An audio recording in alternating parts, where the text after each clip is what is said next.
圣尊城。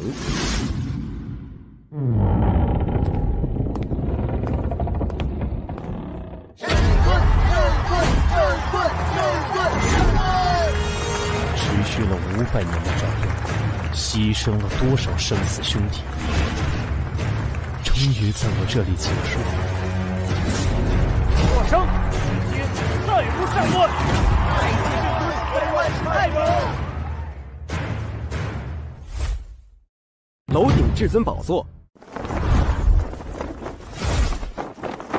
500年前，天地一体，突然间，众生皆具神力，随之而来的是人们被压抑在心底的欲望野心的爆发。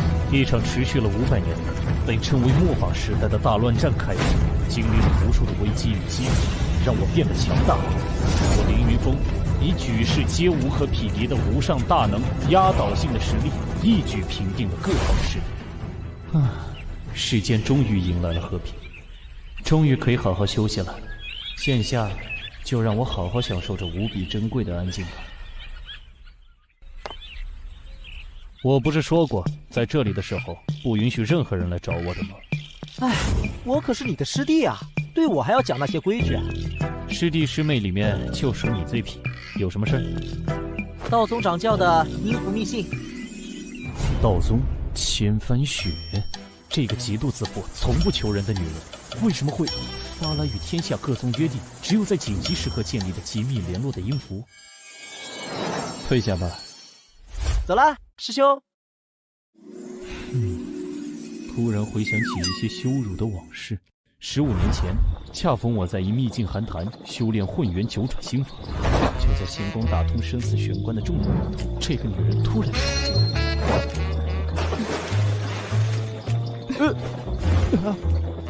你是何人？让我冲关！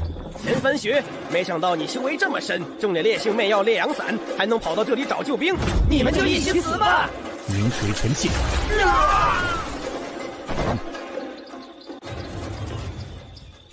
糟了，气流旁脉，走火入魔了。灵气凝神，道气归元，元气正落。他想干嘛？糟了，现在不能动，一动就前功尽弃了。哎，你还待着干嘛？情况紧急，借你解个毒。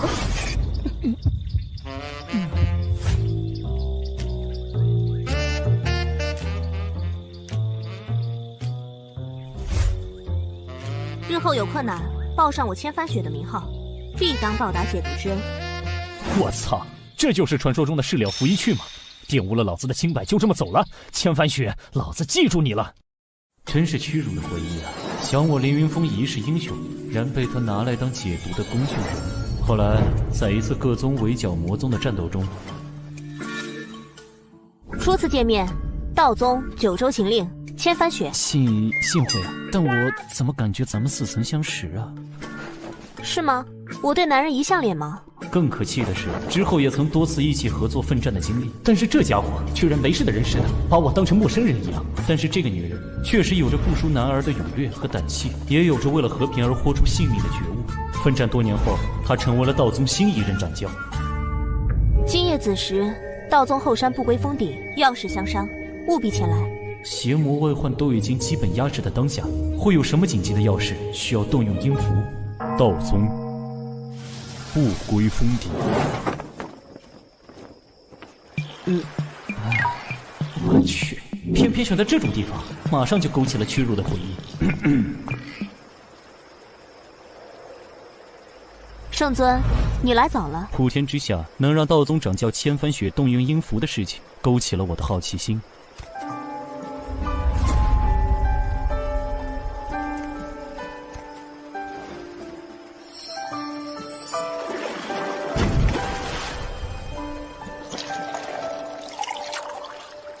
这是500年前的明茶大红袍，品品。说吧，是哪路邪道余孽要搞事情？事关我们的儿子。哦，我们的儿子怎么了？你在说什么？儿子，我们的？你先冷静冷静。你开什么玩笑？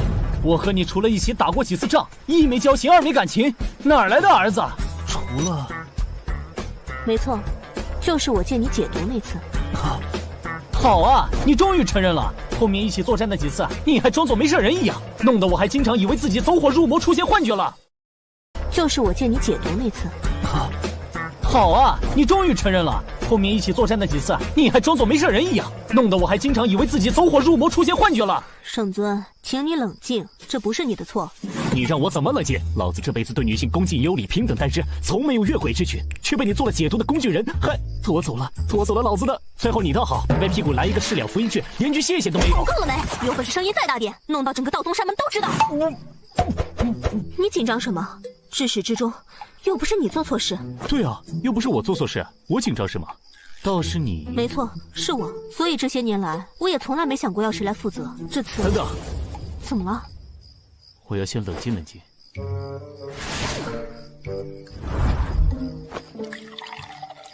数十壶下肚。事已至此，那就如你所愿，我们结婚吧。啊？你说啥？哎！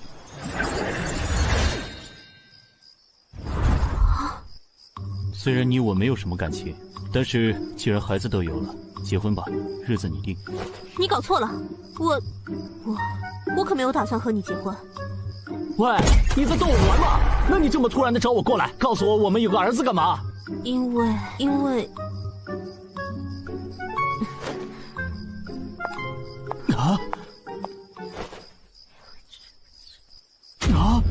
什么？我先回去想想法子，过几天给你答复。等等，怎么了？我突然跟你说有你的儿子，你就没想过我是骗你的？说心里话，你我初识之事，让我对你没什么好印象，自我中心，不懂礼貌，粗鲁。但是后来咱们一起面对的那些决死恶战，你那奋勇杀敌在前不输男儿的气魄，让我又对你有了改观，还挺欣赏你的。有时候还想过和你结拜为兄弟。谁稀罕和你做兄弟？还不快去想办法！那就过几日后见。啥情况？啥情况？啥情况？什么情况？什么情况？什么情况？儿子，什么情况？淡定淡定，本尊心境已修至古井不波，水天止境，万千强敌于我面前都面不改色，现在怎么会心跳得如此厉害？不行，突然这么惶恐让我很不适应，要找人打一架才行。魔宗摘天阁。圣尊，快拉响警报！警报太慢了。叶万法，来看架！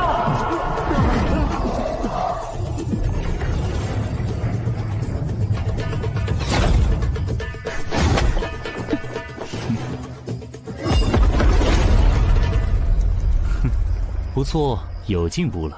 虎天之下，能撼动我2成功力的护体金光的，除你之外也没几个了。凡尔赛的混蛋，怎么突然想过来虐人家了？心烦，想干架？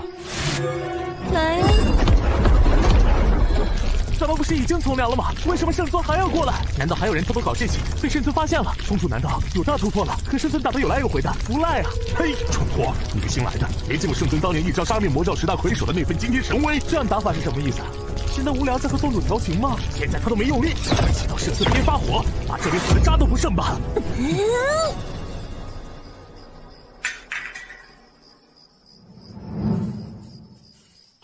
来，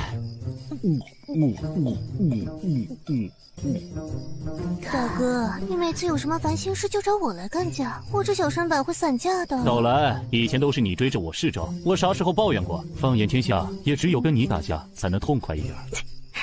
普天之下，也就你把我当男人一样揍，其他男人哪个不对人家怜香惜玉？我们不是打架打出来的老铁吗？普天之下还有啥事能让我们的无敌圣尊烦心的？我可是十分好奇呢。没有任何先兆，没有任何心理准备，我突然间冒出个儿子，还是和那个千帆雪的。对不起，我没忍住。我完全不知情，好不好？就是之前我在修炼的时候，不许欺负我妈妈。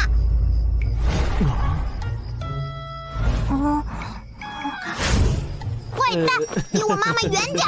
打死你！打死你！妈妈，嗯哼，啥时候有孩子了也不和我说一声，我给你包个红包啊！娃很可爱呀，这么爱护妈妈，在这个六亲不认、冷血无情的摘天阁里，真是难能可贵啊！是吗？先刺！这么爱护妈妈，在这个六亲不认、冷血无情的摘天阁里，真是难能可贵啊！是吗？先刺！这可不是小朋友玩的东西。放开我，坏蛋！坏蛋！谁让你欺负我妈妈的？这东西可是一个不小心就会摆伤自己的呀！啊！喂，你！哦，真是个顽皮的孩子啊！你可知道本村百毒不侵？好苦，好涩啊！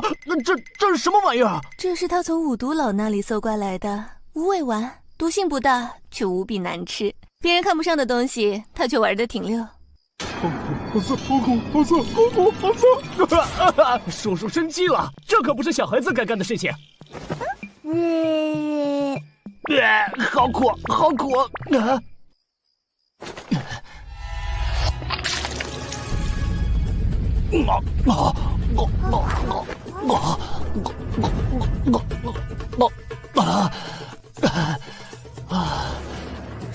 他老子是谁？我要好好教训教训他！居然把女儿养成这样，顽劣不堪！你女儿？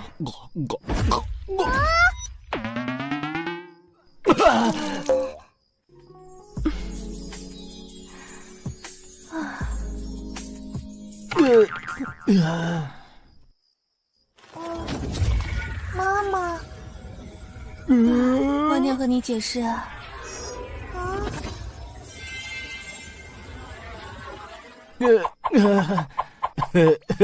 这不是青岛啤酒吧？怎么这么烈，让我幻听了？要不再喝几口醒醒神？谁济贫下肚？好了，他老子是谁？是你。你这个女魔头，是不是老毛病又犯了？嘴里没一句实话。前番雪我好歹还记得，我和你根本就没有发生过什么啊！确实，你还不记得呢。10多年前，我还是摘天阁圣女的时候，你神功出尘，疯了似的屠灭魔门众多高手，逼得原本各自为战、互相算计的魔头们联起手来，终于将你抓住了。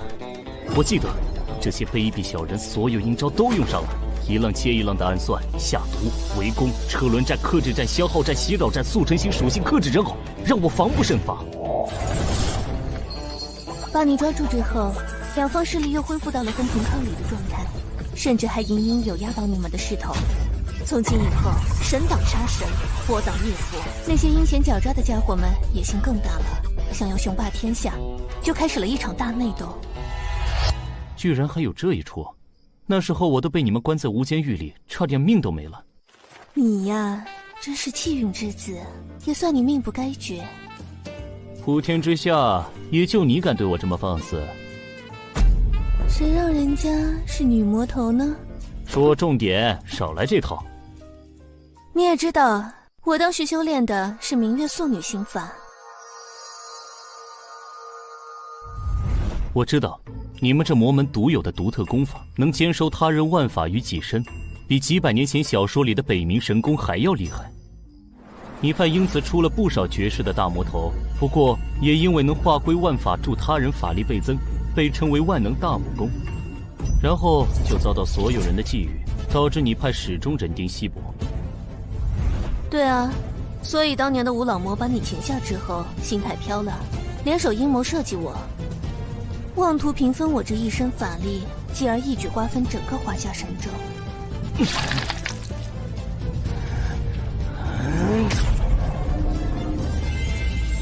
这几个人精老魔，狡猾奸诈，诡计多端，离经叛道，让我受尽屈辱，越想越气。他们现在躲在哪里？我想去把他们揍一顿，出出气。行了行了，要是你看到现在的他们，恐怕就气不起来了。哦，他们都在干什么？千手魔佛被你一招废了修为，闭关10日。据说大彻大悟，由魔入道，开始走遍神州大地，弥补曾经犯下的罪业去了。哦，我就说这家伙佛理通玄，遍及犀利，明明了悟佛理，为啥会入魔呢？唉，既然从良了，我还真下不去手。灵山鬼叟炼制驱策万千幽冥鬼王鬼将，自负天下无双，却被你使出的至真纯阳无垢的一剑杀灭3000凶鬼邪灵，吓得他心胆俱裂，神魂离散，现在住在精神病院重度病房。这还有其他几个？算了，真是恍如隔世，没想到他们的结局居然是这样。喂，你这家伙自从入了太乙境，真是越来越可怕了。随手就能把啤酒罐捏成稀释的七色幻彩石，拿来泡妞，要迷死多少女人呢？喂，别岔开话题，你还没说你是怎么……太乙境真是越来越可怕了。随手就能把啤酒罐捏成稀释的七色幻彩石，拿来泡妞，要迷死多少女人呢？喂，别岔开话题，你还没说你是怎么……后来嘛，他们联手做局，对我下了天下第一猛药烈阳散，企图乱我神智。我当然没那么轻易就范了，拼死逃了出来。又是烈阳伞，我去！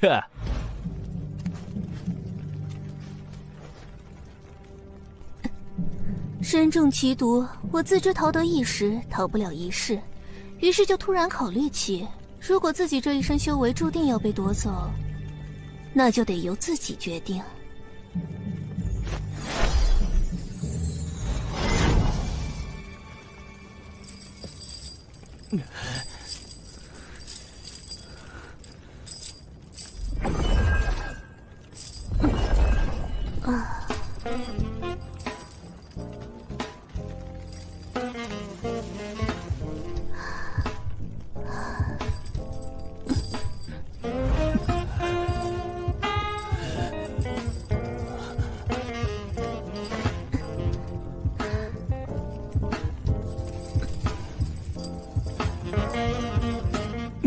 封魂术。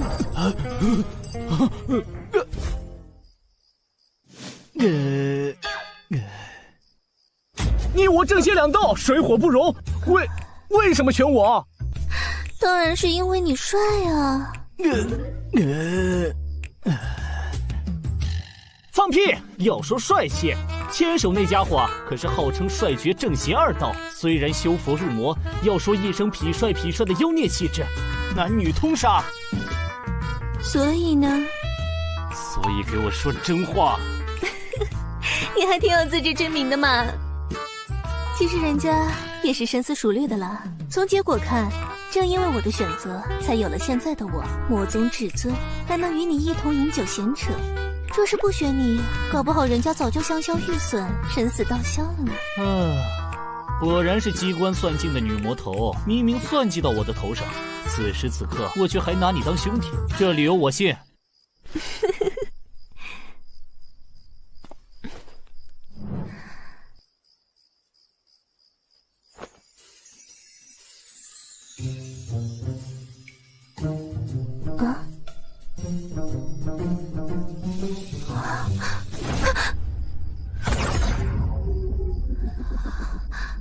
那么我们结婚吧。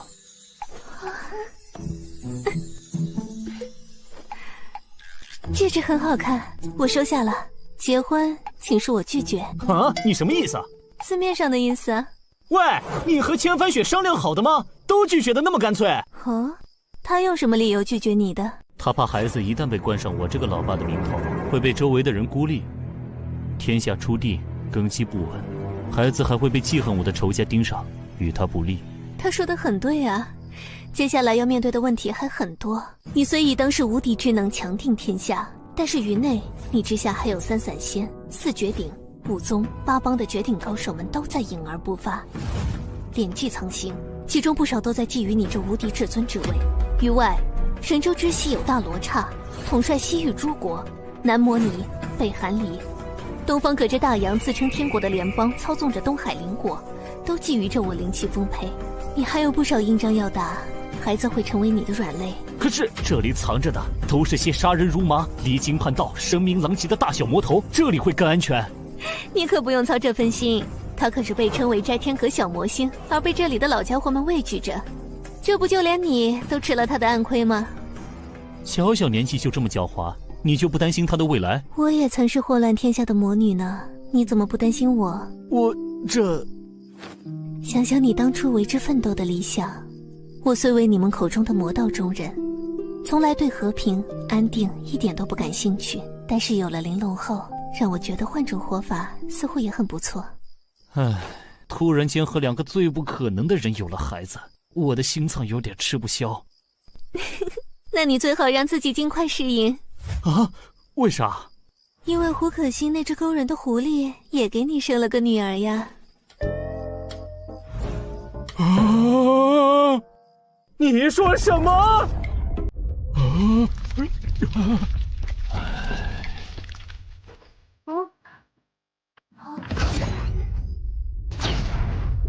变得越来越有趣了呢。不可能，不可能！与这胡可欣相交之时，是当时为了和西南大月昆仑建立外交同盟之事。不可能，不可能！与这胡可欣相交之时，是当时为了和西南大月昆仑建立外交同盟之事。我的记忆全真都很清楚，根本没有发生过什么不可描述啊！不对，难道12年前神州人除五龙珍珠的局面，西方大罗刹国生了东扩之心？第一步便是以大罗刹太阳王与9尾妖王胡可欣合军为由，先缩下第5亲王白夜为师，至神州西南门户的万妖国度的大月昆仑，让其称臣。我受托作为神州使节，单枪匹马赴昆仑。那一日，我一剑斩亲王，天下震动，大月国政变。完了！你都干了什么？大罗刹第5亲王白夜，大罗刹国第5把交椅，被你一剑斩了，名声是少不了的。动手之前可曾想过，大罗刹国强兵压境，我大月小小群雕栖身之地在哪？你们神州政治内乱，能抵得住？国主尽可放心，正因不想战，才派了白叶子等人。作为来世侍卫，只有斩了他，罗刹才不会即刻入宫。九州杀神凌云峰，不仅理财经验，没想到这胆也是承蒙夸奖。虽然大罗刹国未必成兵来攻，若是以此降落，强行让我归顺做他的远近。静观神州乱局变化，适时来攻，又当如大罗刹内部初定，表面一统。神作为王权为江湖依附，10年之内经不起一战。他若敢前世再来，想也让他问过此剑。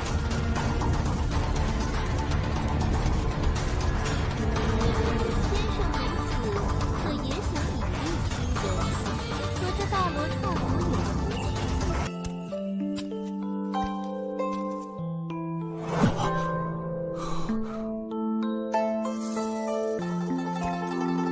说到底，我们这些夹在大国之间的边陲小弟，为了求得平安，便只有附庸、伪制、和亲进贡这点手段。那么，上使大人，您是想要哪个呢？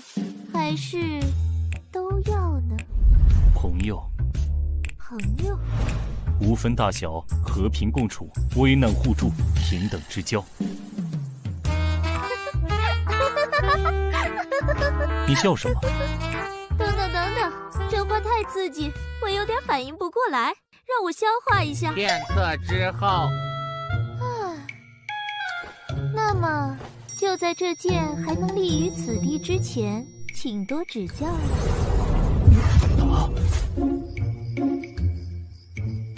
问题就出在这里。之后我便于第2日回去了。现在想来，我并没有这之间的记忆，这是怎么回事？苦思冥想，猜测推理不是我的长处，还是干我最擅长的事情。几十年生死搏杀，面对各种阴谋诡诈，本尊另辟蹊径，练就了一身霸威之势。没错，让胡可欣这只狡猾的狐狸从实招来。尊上饶命，我全部都招。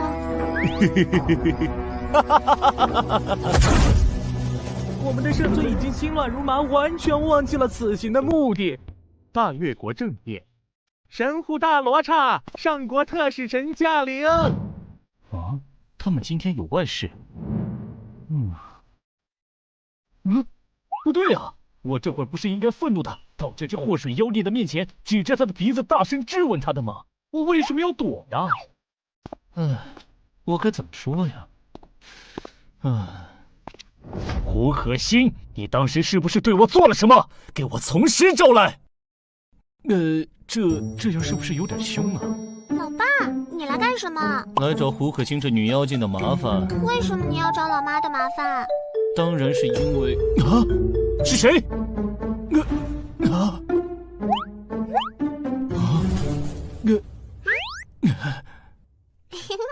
是我呀，老爸。哦，原来如此。你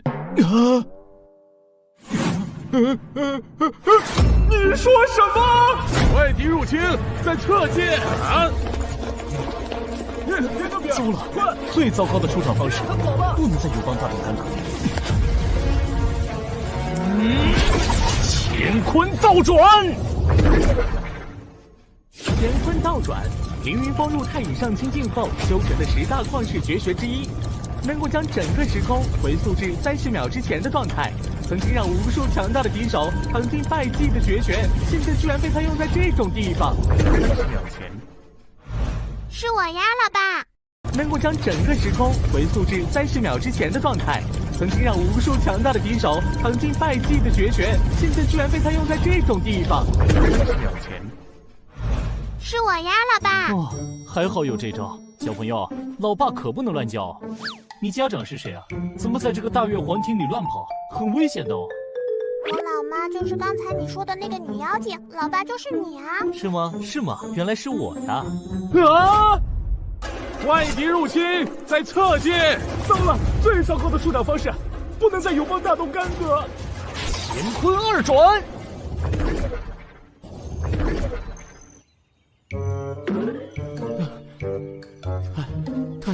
太突然了，差点乱我道心。我从未有过和小孩子战斗的经历，该怎么办？那个，你娘真的这么跟你说的？府上大人，你终于来看我啦！整整12年了，从小到大，我都在大殿顶上盼星星盼月亮的等您过来呢。昨天我还看到一颗流星，许了愿望，希望府上大人像一个大英雄一样从天而降，前来拯救我们。没想到愿望成真了。12年，看来他说的没错了。面对眼前这个渴望爸爸的孩子所展现的纯真，圣尊瞬间觉得愧疚万分，自责难受。对不起，娃，老爸来晚了。来吧，爸爸抱抱。府上大人，你快救救母山和我吧！大罗刹国派了使者过来，向大越国索要进贡。昨日突然又发文书要和母上联姻，要我嫁给他的第2皇子。联姻？这罗刹的老家伙贼心不死，年年都惦记着这事，趁着我神州出地百废待兴之际，又偷偷来搞这些，对那狡猾的母狐狸贼心不死，还惦记上我的闺女。替你们出头，教训这帮贼心不死的罗刹兵权。真的吗？府上大人，您真可靠啊！为什么被这孩子一夸，嘴角就忍不住的咧了起来？抓紧喽！大越国大帝，尊敬的大越国女王，一天时间已过，我大罗刹国圣王第2皇子与大越国公主的和亲请求，您安排好了吗？我儿年纪尚小，不及婚嫁之龄，等再长些时日再探讨不迟。此时圣王早已为女王考虑过了，只需将公主接去圣都，一边接受最好的教育，一边和2皇子亲近培养感情。待到适婚之龄，即可举办举世皆知的盛大婚礼。大越国也能永享我大罗刹国之庇护，延年千秋万世。本王仅有一个女儿，若是离了太远，心下不舍。无妨无妨，圣王思虑周到，若是不舍，已经将老师送了过来，先行照顾培养公主。我大越国虽是边陲小国，也不乏博学广识之士，不劳费心了。是吗？贵国可有人能比得上圣王费心为公主安排的名师吗？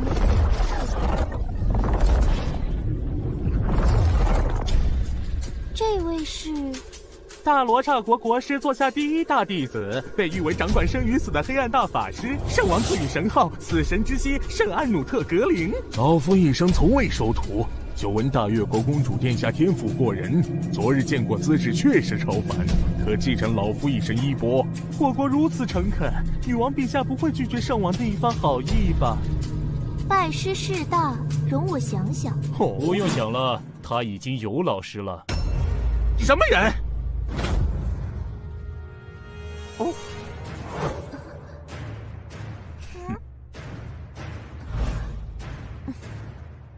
我倒是哪位呢？不讲礼仪，也不通报，就闯我这大越国殿堂，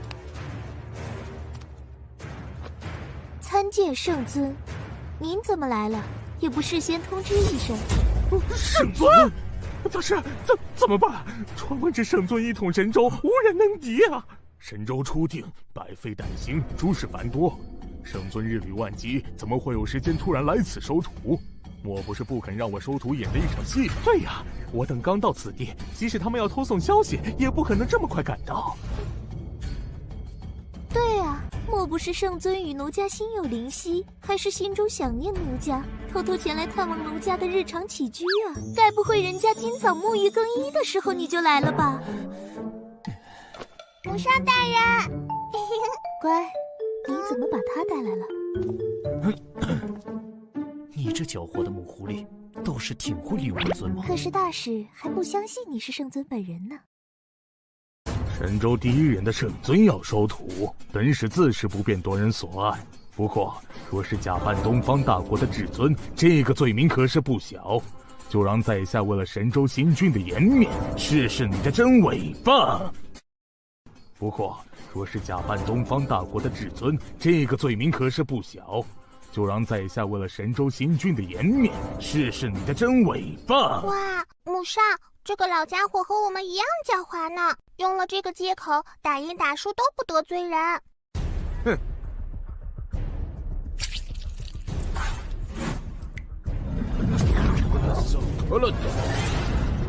这是降神术，召唤世界法则的神明。世间能得到神明认可、授予法则之力的大贤者屈指可数，而掌管生死之力的死神也是众神中令人畏惧的存在。凡间一切攻击无效，收割一切生灵。没有那么玄乎，还请这位圣尊赐教了。感觉好冷，这是怎么了？感觉好些了吗？不冷啦。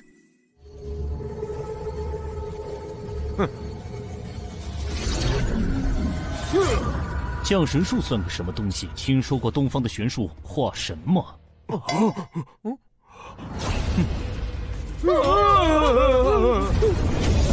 斗冥王尊者化身现世神，我即是神人。这不可能！神威！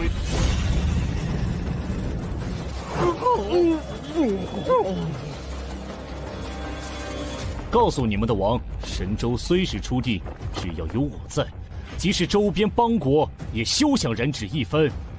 是，滚吧，回去打听打听12年前你们的白夜亲王是怎么残废的。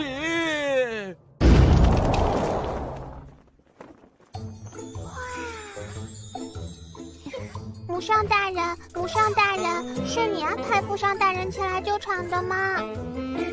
我也不知道啊，罗刹使者来得突然，圣尊是如何得知此事的？本尊耶！母上大人，你中计了，终于被我套出来了。他真的是我老爸，是不是？没错，你赢了。耶！我终于找到老爸了，母上大人。老爸要说帅气，只能算中等，脑子还憨憨的，就是厉害点儿。母上大人怎么会挑中他的？喂，你们在说些什么啊？大概天时地利与人和都遇在了对的时间吧。喂，别当我不存在啊！你们这是什么情况？真是的，一点都不怜香惜玉。这套天蚕素纱的裙子只有这一套，刚才被你释放的大招割破了，先陪人家去寝宫换身衣裳。走吧。啊，去哪儿？等等我，母上，老爸。进宫。啊！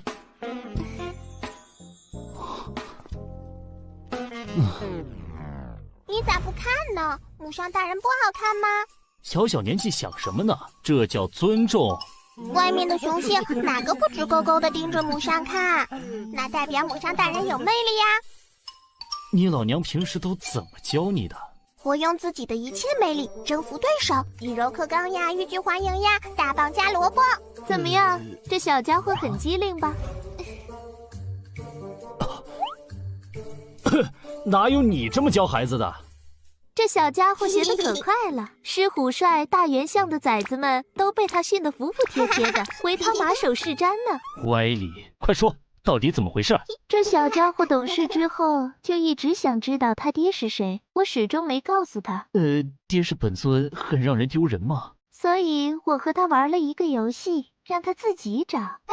人家翻遍了大越国的外事目录，把10几年前所有可能的人都列了出来，然后一个个的试探，就还剩几个了，其中就有父上大人。没想到父上大人自己就找上门来了，然后我就顺水推舟，一边让父上大人来救场，一边就可以从母上大人这里来套话了。哦，我懂了，我懂，素质教育，寓教于乐，对吧？作为大越国下一任女王，在大国包夹之下纵横开合，左右逢源，这是必须掌握的技能，也是她未来能够保护好自己，守护好万千妖族子民的王道。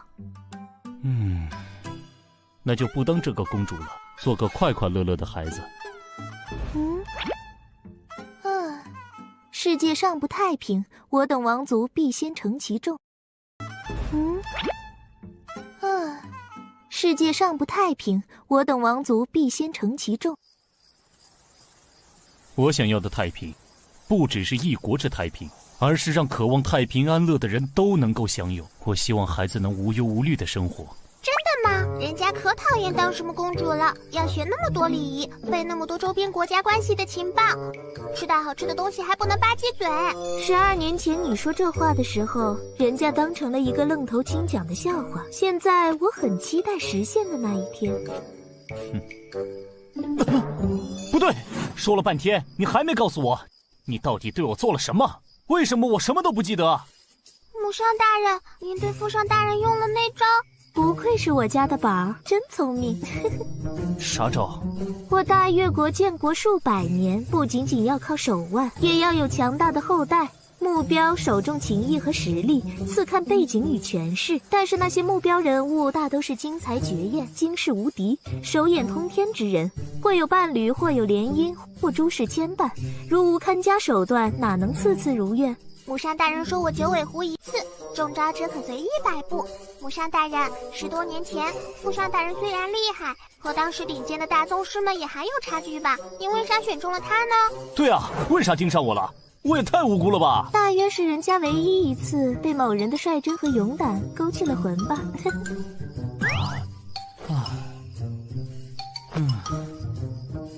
你们这些女人实在是太危险了！这些难道除了我和叶焕焕还有别人？快说来听听。人家也想听父上大人的故事。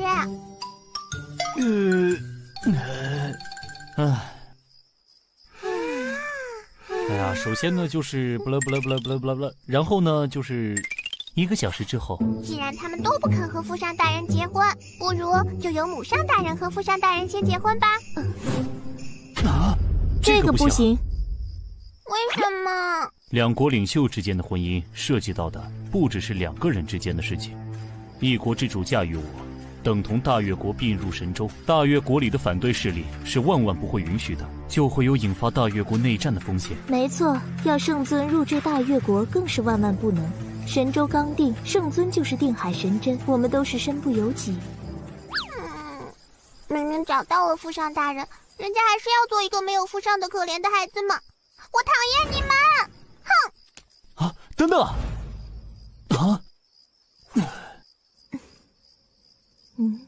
我这就是生在帝王家所必须承受的。他是这样，我也是这样，我的母上也是这样。我比较幸运的是，我以自己的意志选择了这孩子的父上。你去哪里？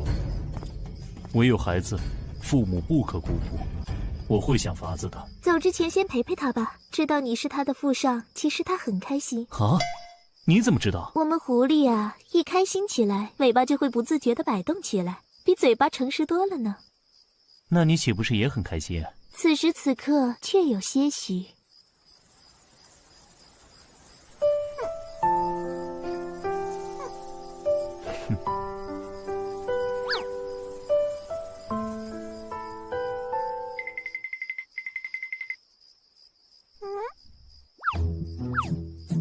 我们狐狸啊，一开心起来，尾巴就会不自觉地摆动起来，比嘴巴诚实多了呢。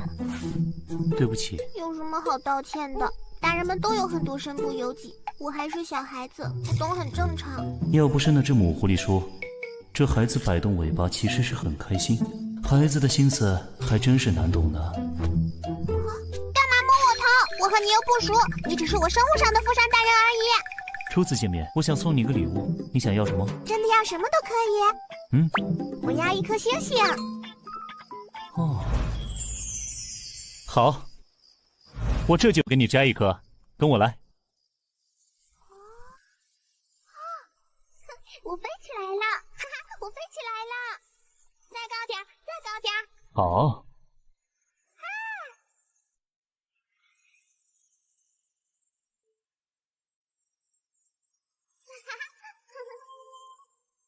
第一次这么近看星星和月亮。看仔细了，我要摘星星了。后能吞日月，手可摘星辰，一心传导。醒来！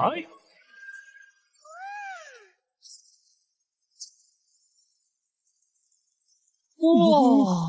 后能吞日月，手可摘星辰，一心传导。醒来！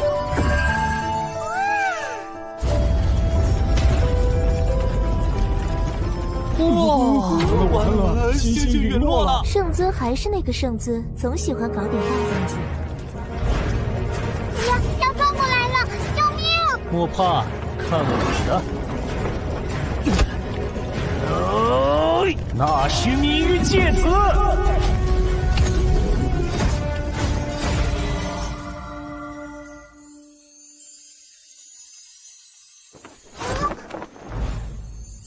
拿去。这就是星星吗？好漂亮啊！你喜欢就好。哼，别以为拿一颗星星就能讨好我。你笑什么？那狐，你母上告诉我，你一开心就会摇尾巴。才没有！人家讨厌父上大人，那么久了都没来看过人家，害得母上和人家总是被欺负。对不起，以后若有人再敢来找你们麻烦，对着这颗星星呼唤我，哪怕万里之外，我也会立刻赶来。真的？不是外交辞令？真的，你父上大人可厉害了，说到做到。我相信父上大人。星星摘来了，回去吧。好。我还不知道你。我叫轩轩，带草字头的。轩轩，真是个好听的名字，我记住了。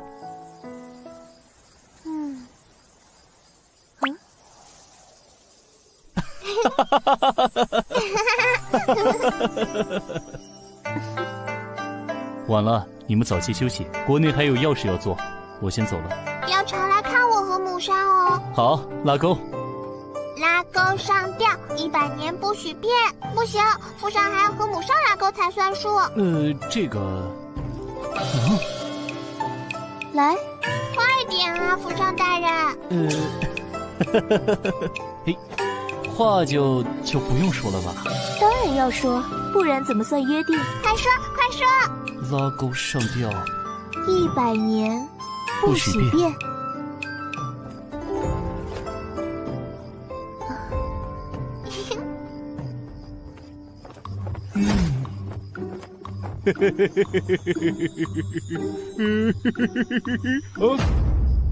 我去，本尊这是怎么了？居然会这么失态？东西怎么又乱了？深呼吸，深呼吸。圣尊因为初为人父，不自觉地感觉到温馨，从而感觉到自己从未感受到的情感体验，而变得过度紧张，意外开发出了新的超绝法术——吞吐天地。我去，心里还是紧张的不行。突然间有了儿女，还是和那3个根本不可能的女人，我一点心理准备都没有，怎么办？怎么办？啊，有了，找文玉峰那家伙商量商量。他可是被称作胜天一步的无双谋士的家伙呀。说走就走。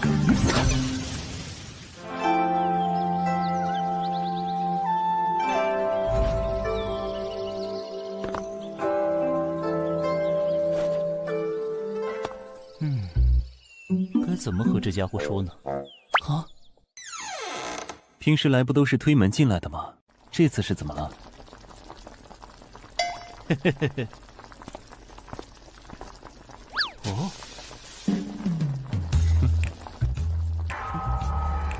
快来快来，整2口。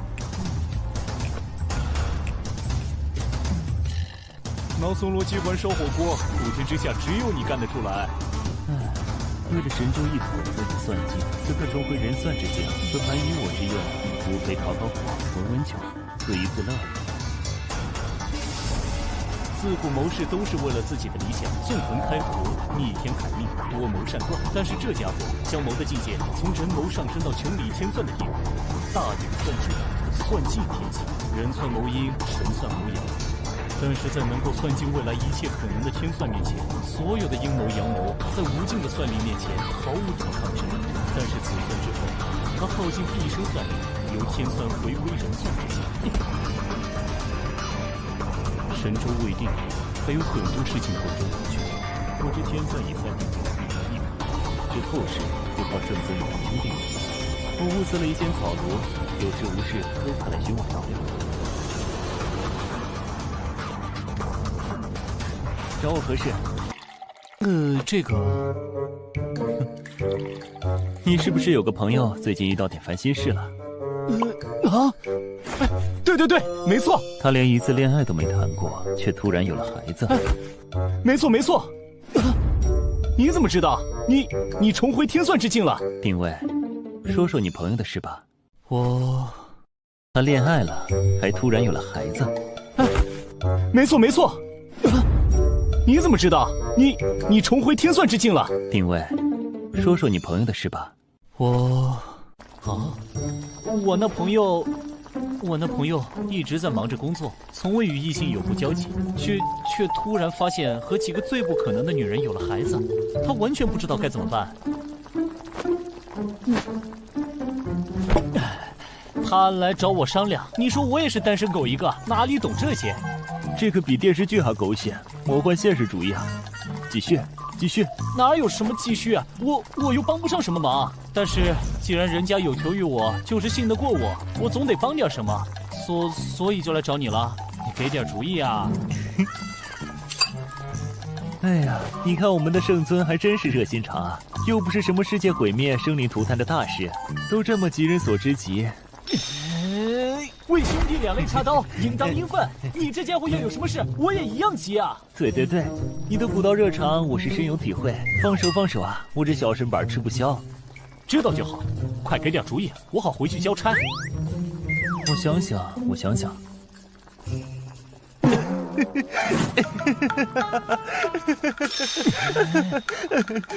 不行了，我装不下去了。喂，你在耍什么活宝啊？知不知道你现在很欠揍啊？喂，你知道15年前我使了那此生唯一一次的大眼天算吧？怎么突然提这茬？我曾经告诉过你们，大眼天算是算尽一切可能性的天算神术，一切人谋尽在天算之内。其实只有体验者才知道其中的秘密。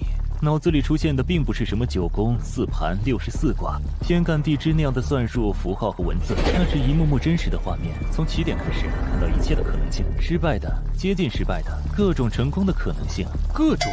是啊，各种。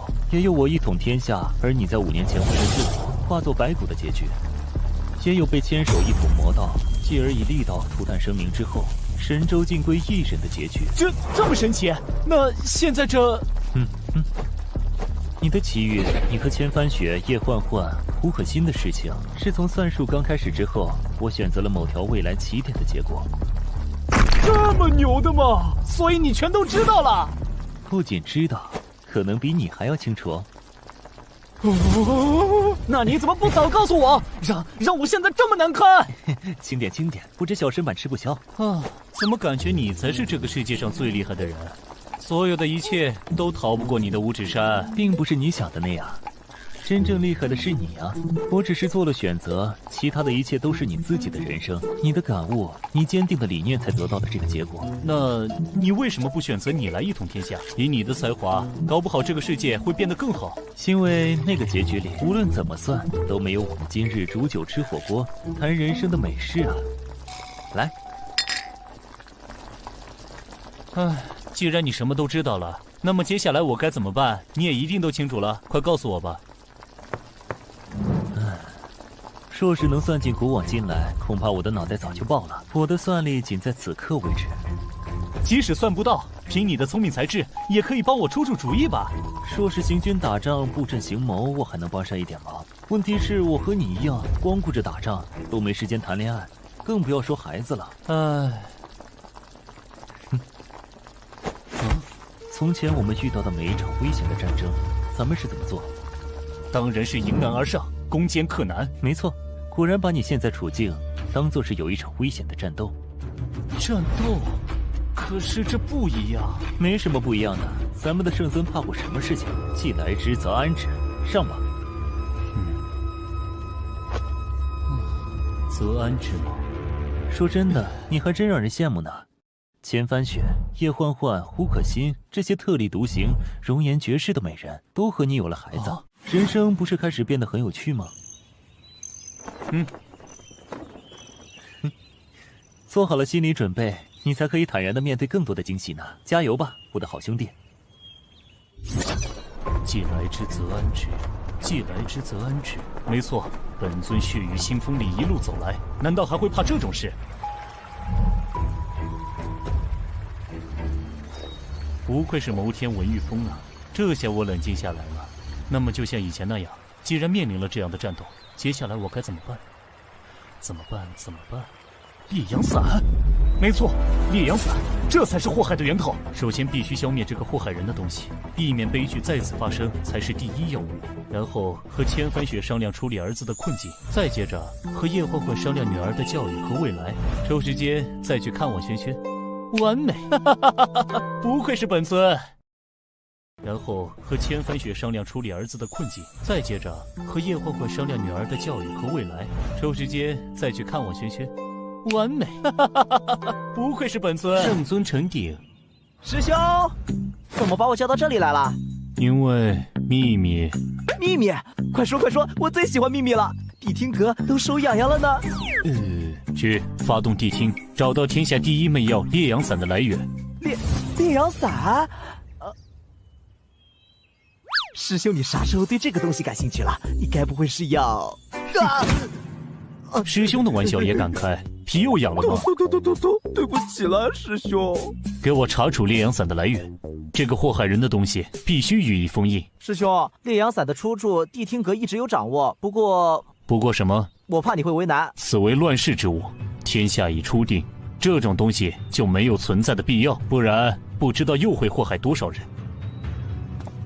此物流出自叶家。叶家？哪个叶家？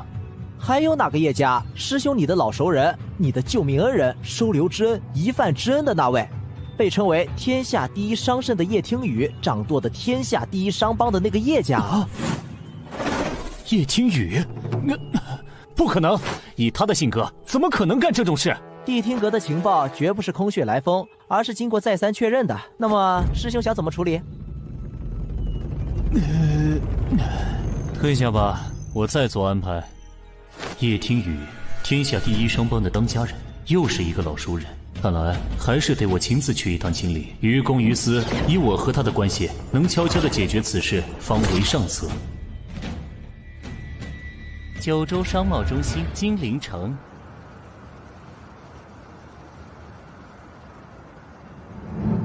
叶家总部大楼。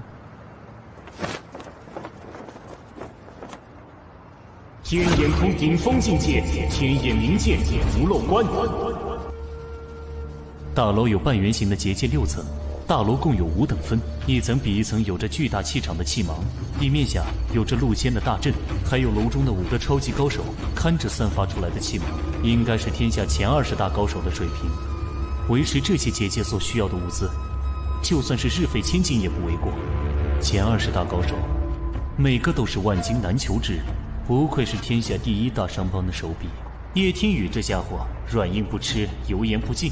此行是我私人目的，若是用圣尊正式的身份来此提出干涉牵连甚广的地下产业不合适，传出去必会贻笑大方。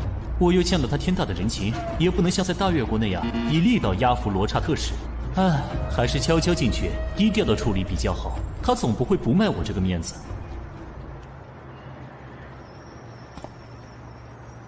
先观察下入口的情况。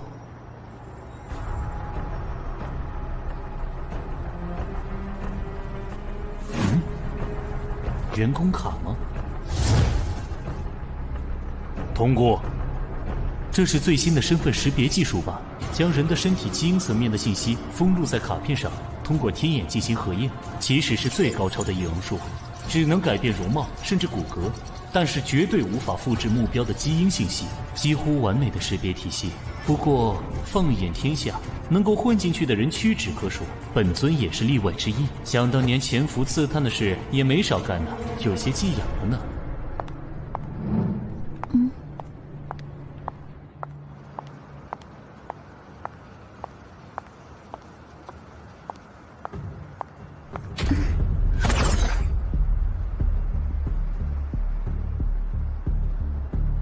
得罪了，借你身份一用。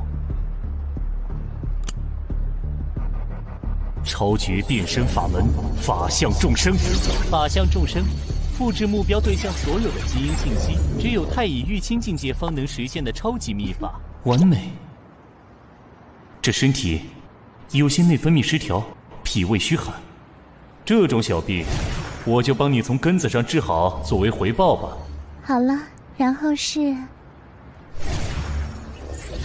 隐身法、金刚结界、延时还神秘法，这样他的安全就万无一失了。请出示识别卡。天眼通，和光同城。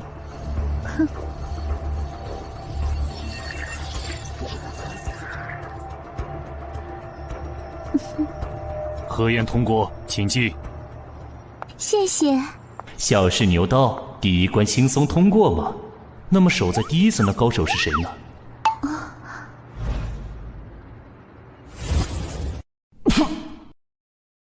谢谢。小试牛刀，第一关轻松通过吗？那么守在第一层的高手是谁呢？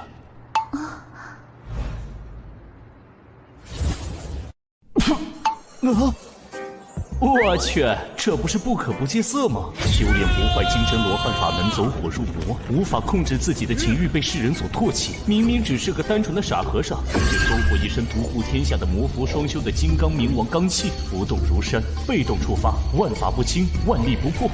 就连本尊也只能制服他，却没法消灭他，最后打成了好兄弟。我说怎么有段时间没看到他了，居然在这里看大门。叶听雨到底用了什么手段？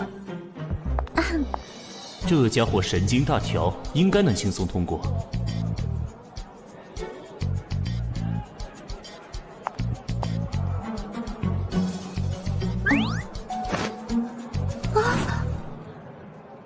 我去，什么情况？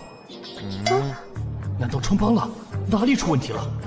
喂，昨天你爽约了，人家在好太要等了你一宿，你干嘛去了？人家可是为了你精心准备了一场脑洞大开的约会呀！他们还有这一段，这也太巧了吧！这身材直戳不可不戒色的口味，加上他那反差萌，反倒成为妹子们的心头爱。你要怎么赔人家这片被辜负的真情啊？我去，放开我！你不告诉我原因，我就不放开。你喊到红了，我都不放开。还好我知道怎么对付这家伙，不然真的就麻烦了。狠狠地扇他一耳光，然后把问题抛给他。什么原因？你问我？你不会自己想吗？对不起，亲亲，我错了，我反思。没想清楚别来找我，我要工作了。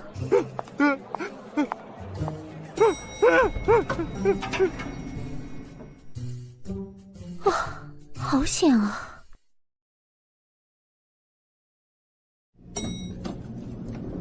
啊，每隔20层电梯就换一次。为了防止潜入者一路直升顶层，思虑周详，真是叶家的风格。这层的守门人会是谁？糟糕，算胜！吴应生，此人天赋异禀，过目不忘。本是东方世家第一谋士，唯独败在文玉峰的天算神术之下。东方世家落败之后，这家伙也失业了，没想到也藏在这儿。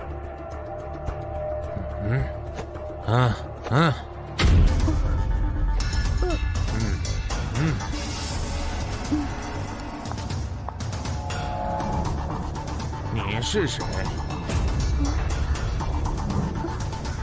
周敏慧。我问的是你的真实身份。吴先生，您在开什么玩笑啊？我只是上去办公啊。这栋大楼上至董事长、总经理，下至扫地阿姨、清洁工，合计2316人。每个人的名字、性别、职位，每天固定的工作任务，我都一清二楚。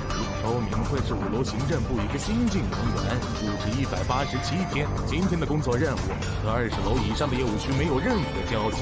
啊，是我的上级今早临时通知的。你上级叫什么名字啊？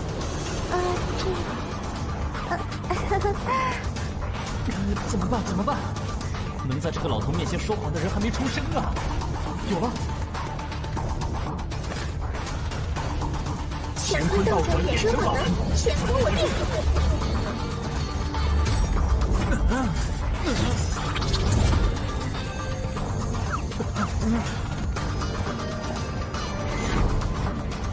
一动不动。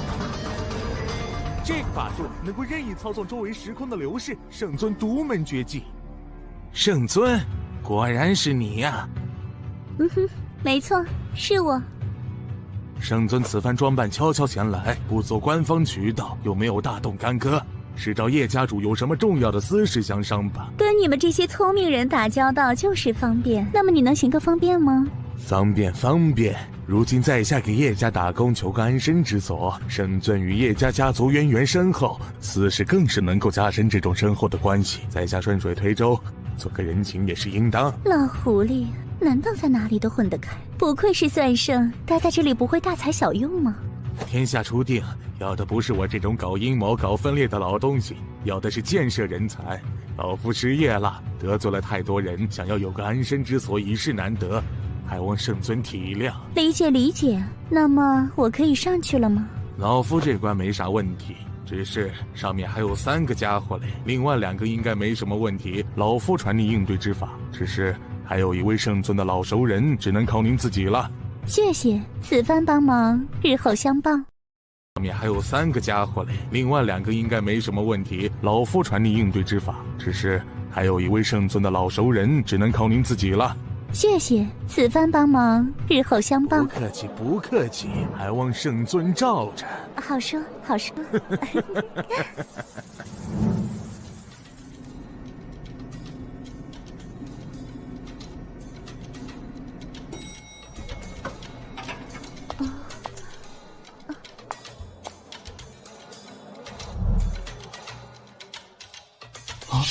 这声音好熟悉啊，有种不好的预感。天下无敌的圣尊既然来此，缘何如此鬼鬼祟祟？我去，剑道第一人，剑痴宇文峰。这位大人，您认错人了吧？我只是集团的员工，上来汇报工作的。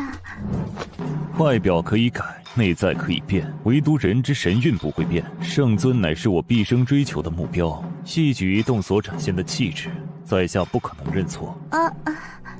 这里没有其他人吧？除我之外，并无他人。圣尊大可放心。你这最精剑道极境的剑痴，为什么会在这里看门？他们到底给了你什么条件？一个可以名正言顺向圣尊求剑的机会。找我练剑啥时候不行？为啥偏偏选在这里？神州初定，能够让圣尊有心对招的机会少之又少。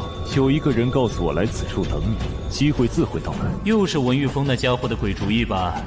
我以人中无敌，圣尊则开创了前所未有的更高境界。若是称作半神之境也不为过，让我为之着迷。你这话要是旁人听起来很尴尬呀。还请圣尊接我一剑。哼，来吧。无上剑道，一剑归去。不愧是剑道第一人，这也是剑道极致。只是朴实无华的拔剑4项对手，却在一瞬间行云流水一般完成这一切。换做普通人，还来不及反应就已经死了。但对能够任意操作周围时空流失的我，却还是没有威胁。本尊也希望未来能够有能跨越臂障来到同一境界的对手。虽然不知道要多久，此招便是我助你开悟的礼物，有着铺上无上道印的印证。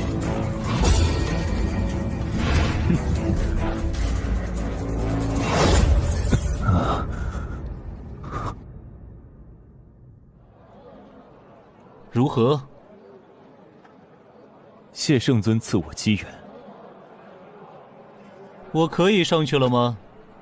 谢家主早已等候多时。啥？他都知道了？是。那我这半天在忙活什么呀？我去！圣尊，你的道心乱了。顶楼叶家总裁办公室。多年不见，真是好大的阵仗啊！就连这间屋子里面也都布置了这么多暗阵。曾经那个精于计算的叶家长女，如今也是天下第一商帮的掌舵人了。圣尊认错人了。啊！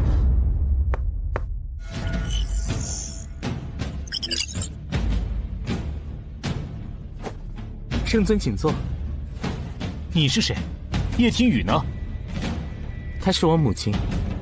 你就是传说中极少露面叶家新任掌舵人叶听雨的儿子。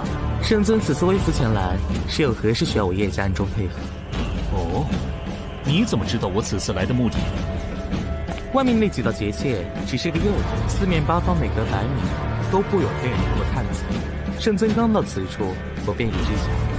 哦，也许我是来兴师问罪的呢。若是圣尊想来兴师问罪，外面那些结界可防不住，所以我便暗中试探。从圣尊上楼开始，不可不戒色，吴老先生都是用来试探圣尊目的。若是圣尊怀着恶意前来，我此刻早已身处万里之外。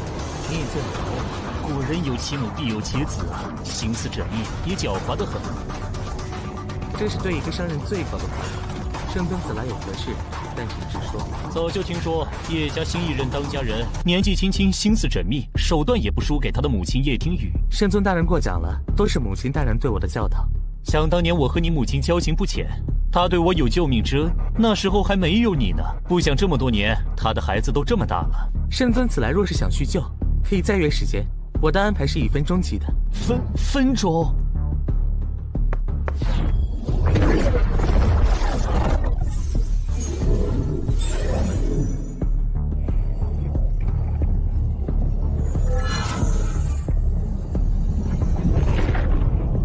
麻衣神术最高秘法的9州小乾坤法，居然被拿来传递情报做商用。普天之下能够有此财力和人力布下此等奇阵的人屈指可数啊！分钟。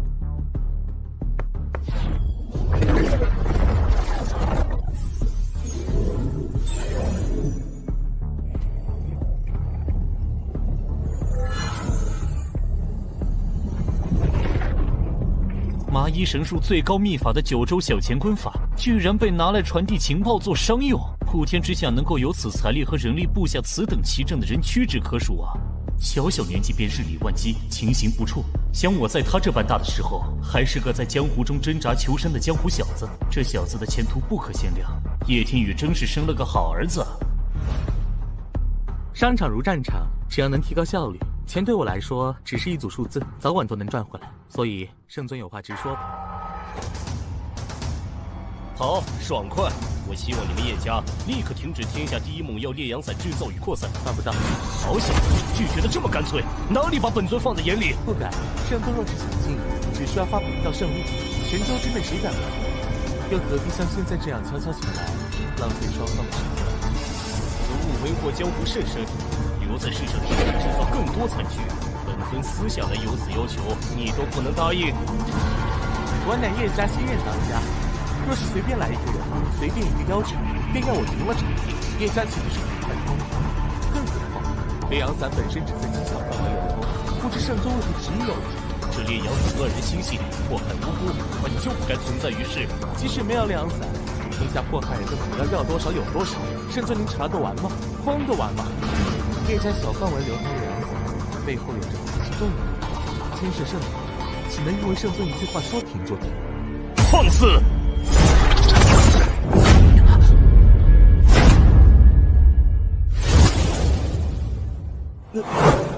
你怎么有点眼熟？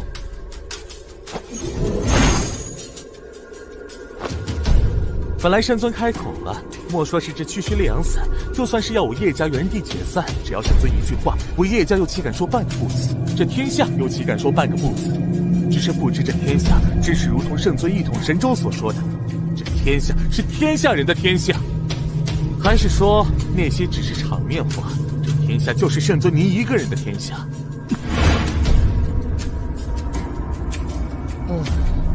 好小子，拿我的话来堵我的嘴。此时此刻，我若是横行霸道，逼你照办；若是传扬出去，说我失信于天下，人就不好管了呀。正是，圣尊若无别的事，就请回吧。哼，年轻人就是年轻人。虽然我不知道你为何不肯卖本尊这个人情，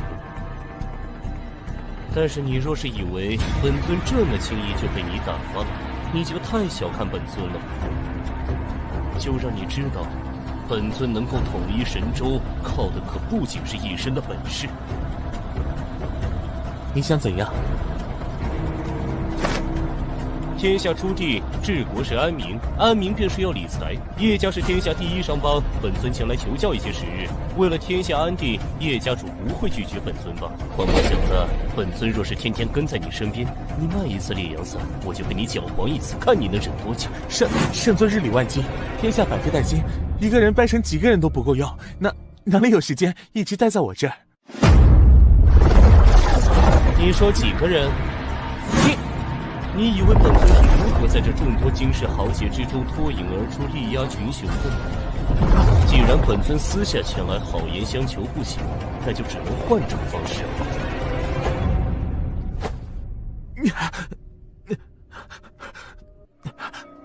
这招元镜法相多费些精神，不能长时间施展，不过维持7、8个月还是没什么问题。儿啊，知道咱们圣尊的厉害吗？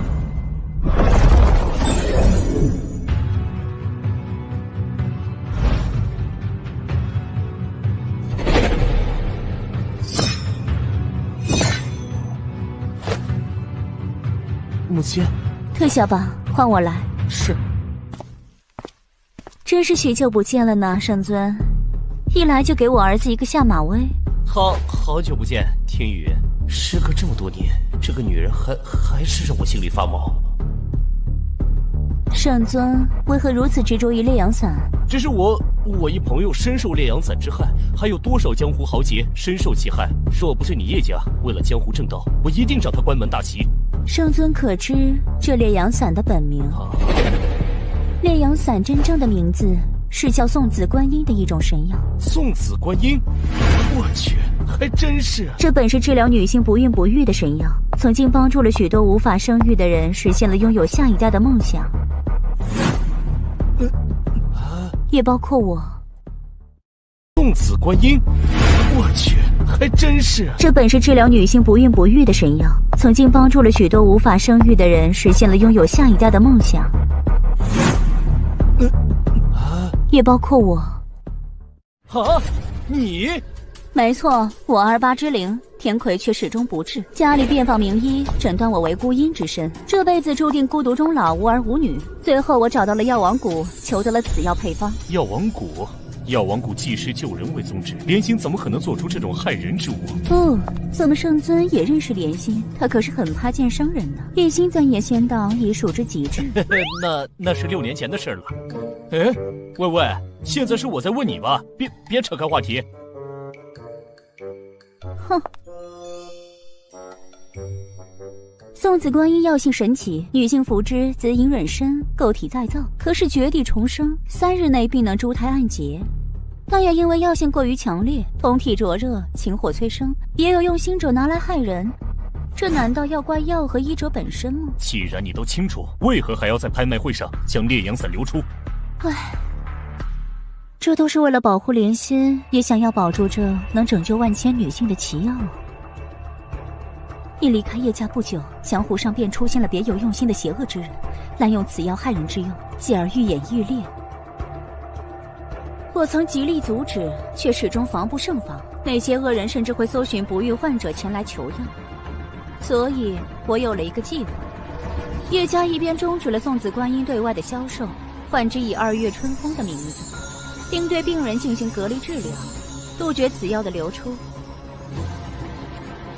而后以烈阳伞的名头，在黑市继续少量流出，久而久之，江湖便只知天下第一猛药烈阳伞，忘了送子观音，而这2月春风则继续造福患者。换汤不换药，真像你这个女商人的作风啊！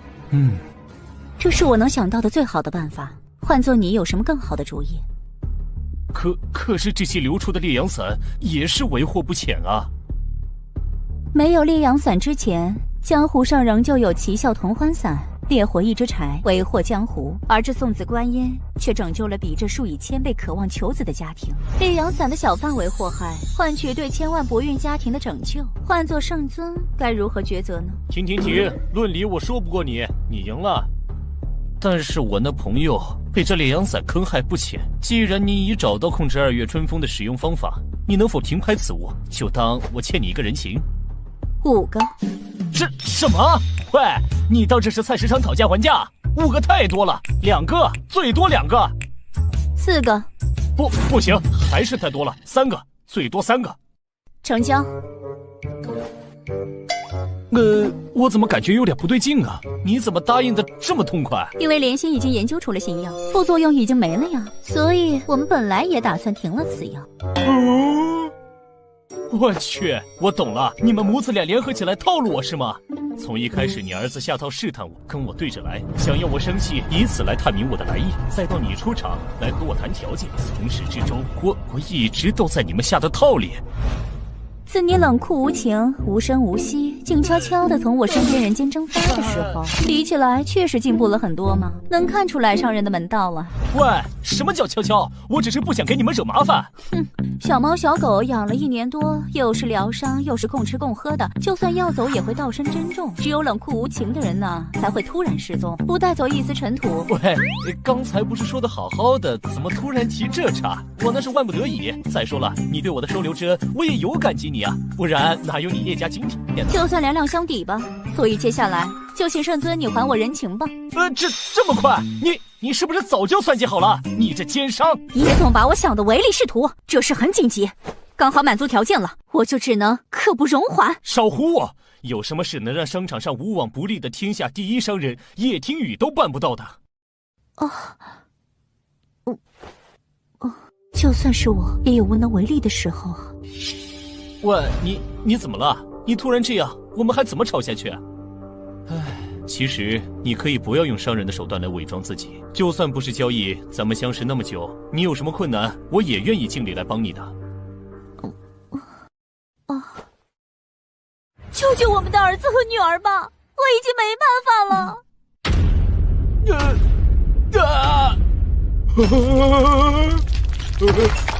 我是谁？我在哪？我从哪里来？要到哪里去？我说这孩子像谁呢？这和我少年时简直是一个模子里刻出来的呀！我们是什么时候有的孩子？我走之前对你恭敬守礼，从没有越轨之举。谁要你恭敬守礼了，笨蛋！我们是什么时候有的孩子？我走之前对你恭敬守礼，从没有越轨之举。谁要你恭敬守礼了，笨蛋！啊！你说啥？一切都是冥冥中的天意。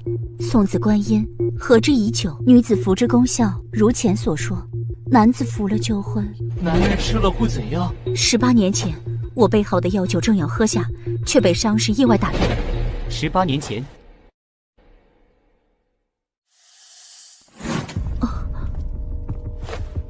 什么事？漕运的船只在码头出了问题，老爷喊你去商量。知道了。帮我看着房间，不许别人进来。还有，你这个烂酒鬼，绝对不许偷喝桌上的酒。好，这段我记得。然后呢？然后等我回来的时候，就发现你倒在桌子上，酒也被你喝了大半。接着呢？接着我当然得把剩下的酒喝了呀。所以呢？所以第二天我在床上醒来的时候，你还在我身边呼呼大睡，我就早晚有一天你会离开我的吧，你这个木头人。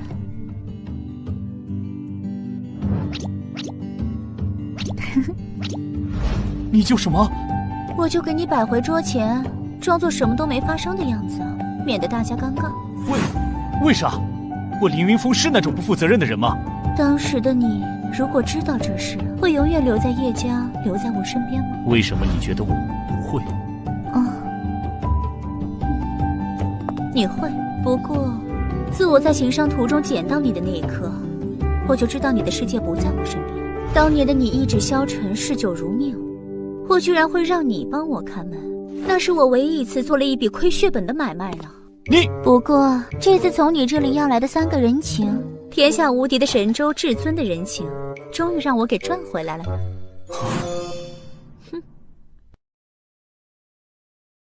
还是说说孩子的事吧。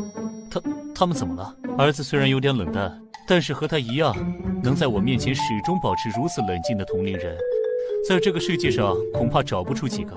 就是锋芒太盛，不知收敛，会得罪不少人。啊，不会是有人要对他不利吧？从一个商人来说，他确实非常的优秀，优秀的远超同龄人，在商场谋略和胆魄上，连我也自愧不如。是啊，我刚才虽然被他摆了一道，但是我挺替你开心的，培养出了这么优秀的儿子。现在不知怎的，我也有点开心。其实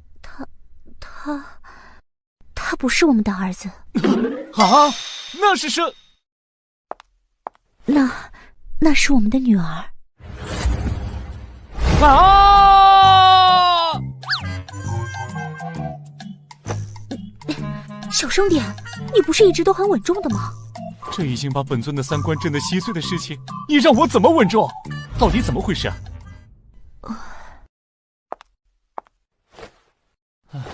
快说说吧。生下他们兄妹俩之后，叶家的事业正处在动荡之际，父亲作为宗家之主，只得我一女。在那战乱的时代，外有商家对手虎视眈眈，内有分家时刻觊觎，我若不能接手，则叶家必将分崩离析。所以我几乎所有时间都投入到了家族事业当中。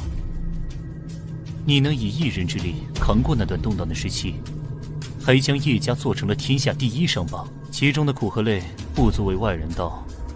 我能将神州一统，也多得你的助力，不愧商圣叶天宇之名。即使是现在，我也非常的后悔，我如此拼命地投入在家族事业上，而错失了对孩子的陪伴和照顾。所以孩子就成了现在这样。他们兄妹很心疼我，非常的懂事，但是他们6岁的时候，被绑架了。什么？你怎么会这么疏忽？这把椅子是300年前第1人武当掌教武玄通的心爱之物，雕圣龙印图离世前最后一件雕物，传世孤品，记得赔。你这家伙伤性不改，从认识你开始就没变过。承蒙夸奖。刚才被你设计，现在可别想再给我下套。乾坤小转，怎么样？完好如初。如果当初什么？怎么样？完好如初。如果当初什么？没什么。那次绑架发生的非常突然，也非常的蹊跷，至今我也没有找到任何线索。那日我按照叶家惯例，对各地的核心产业查账，大小姐，大小姐，跟在我身边那么多年，教过你多少次了？遇事不要慌张。你知道吗？怎么可能？那些保镖都是当时数得上的高手。事情就是这么离奇，小少爷和小姐就这么失踪了，只留了一封绑架信。快，随我回去！我动用了家族所有的情报资源，都是废物，也没有找到任何线索。能够在这么多高手的保护下掳走他们，绝非等闲之辈。能够请得起如此高手的，就算靠排除法，不难锁定目标吧。商场如战场，又不似战场。若是两人互相搏杀，无非一死一伤，或者同归于尽。而商场拼斗败者，整个家族几百号人，可能一夜之间一无所有。所以敌人很多，各个机关算尽，小心谨慎。弄出这般动静，线索几乎不可能找到，根本无从推测，谁都有可能，就是谁都可能不是。那后来是怎么找回来的？一直没有找到，只是突然1个月后。小姐，小姐，有消息了吗？少爷和小姐回来了，就在门口了。那怎么不接进来？少爷不许任何人接近。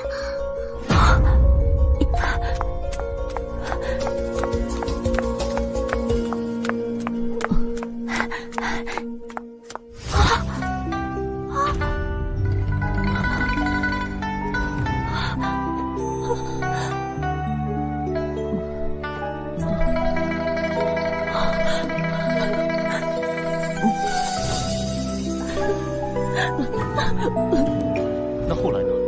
他们是怎么？后来他们两个便性情大变，儿子除了我和他的妹妹之外，对所有人都冷酷无情，没有一点怜悯之心。而女儿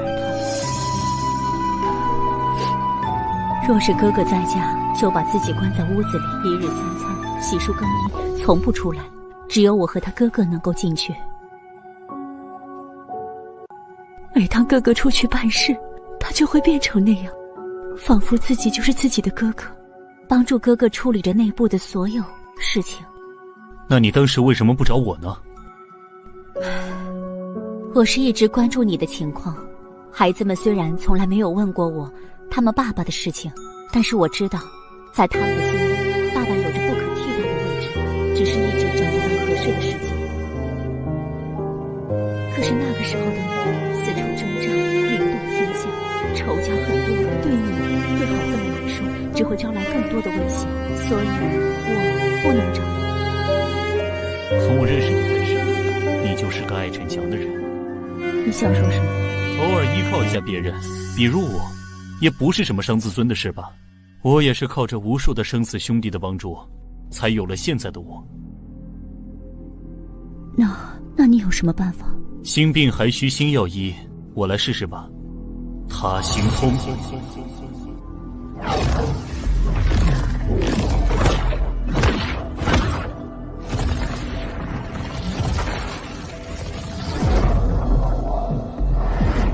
他行通第1层，能够感知目标的所思、所想、所感。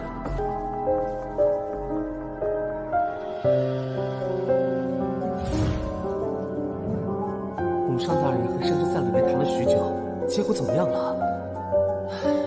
这个圣尊果然不同凡响，不怒自威的无韬气势和见所未见的超群法术，差点让我心智溃散。不行，我还是不够强大。他哥不在身边的时候，就只能靠我来保护小妹。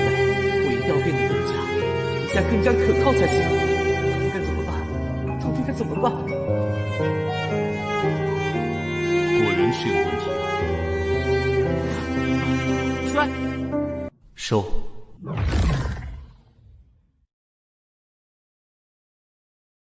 怎么样了？完全就是个独立的人。他把自己当做了保护妹妹的哥哥，而努力的让自己变得更加的成熟，更加的强大。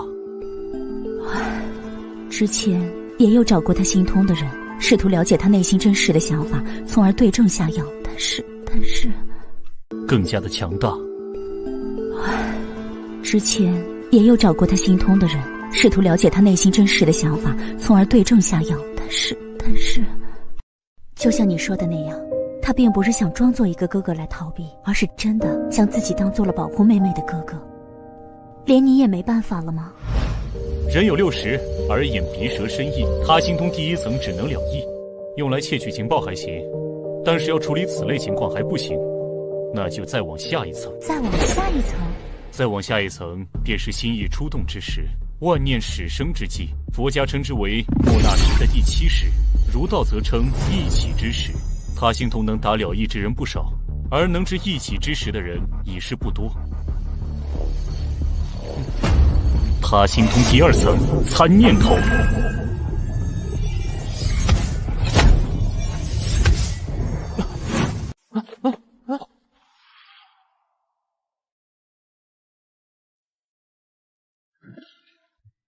一起之时，弹指间生念400之数，可观一之音。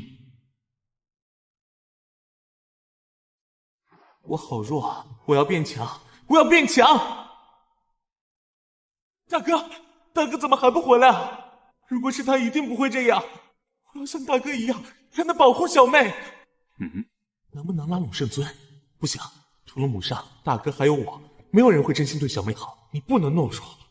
哎，全部都是想要保护妹妹的念头。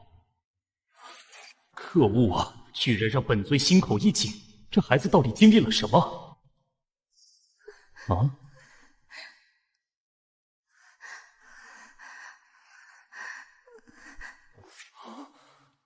哥哥，救我！哥哥，救我！我好怕，好怕呀！要保护小妹，怎么办？怎么办？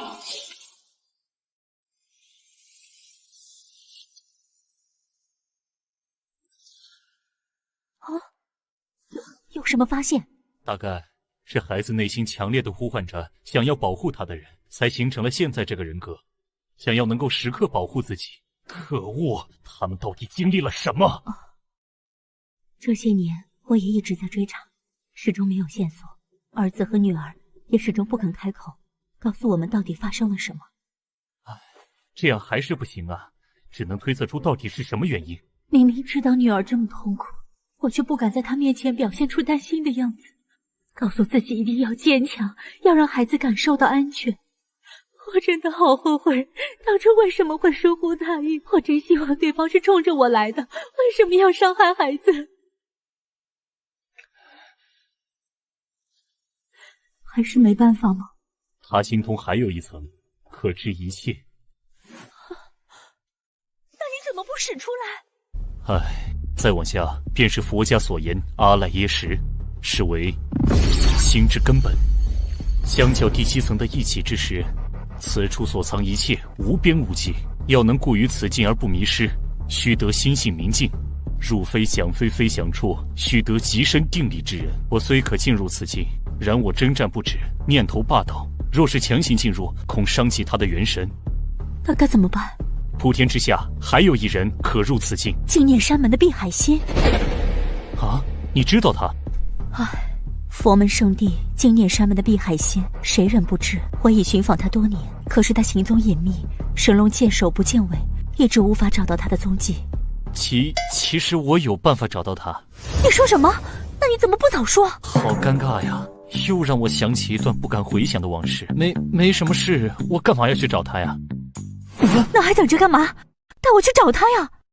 我们叶家刚刚搭建好的万里神行系统，神州之内哪里都能去。喂，等等！又怎么了？难道你就不想早点治好女儿吗？唉，当然想啊，等我和他联系一下。联系？怎么联系？我和他有些不可言说的联系方法。总之你先等等。不可言说的联系？你们心事元法灵韵。碧海心，你在吗？哦，圣尊终于有时间寻我了。我这有事相求。我在药王谷，圣尊请过来吧。他在药王谷，我们走吧。我就不去了，就请我们的九州圣尊速去请人吧。啊，刚才不是你说要一起去的吗？哼，既然是圣尊不可言说的老熟人，我就不太方便吧。啊，刚才不是你说要一起去的吗？哼，既然是圣尊不可言说的老熟人，我就不太方便吧。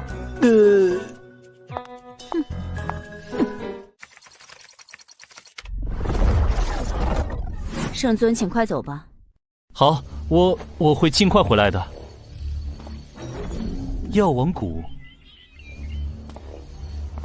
啊？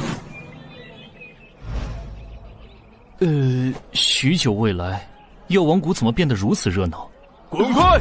没见我家老爷要看病吗？你怎么能插队？这可是讲先来后到的。就你们这间平民也敢跟我家主人先来后到？我们可是为了求医排了许久的队，大家都讲规矩啊。规矩是给你们这些底层人定的，知道我家主人是谁吗？就算老子把你打死，也不用负责。给我滚！乾坤我。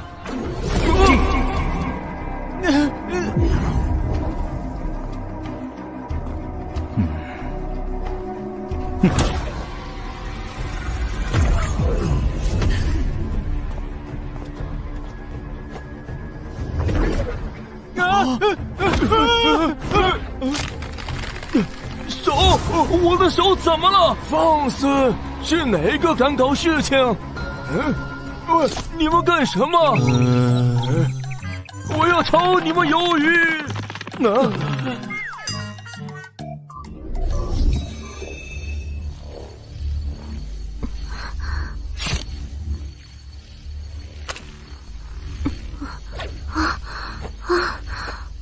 许久不见，这里变得热闹了许多呢。你怎么来了？我来寻碧海心有事，他人呢？姐姐就在谷内呢，你去寻她便是。药王谷的规矩不是只收怪症绝症的吗？1年也不见几个吧，怎得现在如此光景？因为我是个大夫啊。如果能够帮助更多的人，规矩都是用来打破的。自从认识你以后，人家才想明白这个道理呢。辛苦了，不过为什么外面要排2队啊？人家时常义诊，就会有些人借着义诊之名向我表白，我怎么拒绝都没用。为了提高义诊的效率，人家就告诉他们，若是想要表白的，不许插队，另排一队。人家有空的时候再一一拒绝他们。这些人还真够执着的呢。哼，这些人一个个身上都散发着浓浓的雄性动物发情的味道，都是用心不正，看人家脸的，都不了解人家，凭什么就说喜欢我？我帮你打发了，你继续看病吧。好呀好呀，真是帮我解决大麻烦了。你呀，从认识你开始就没个规矩，你就继续看诊吧。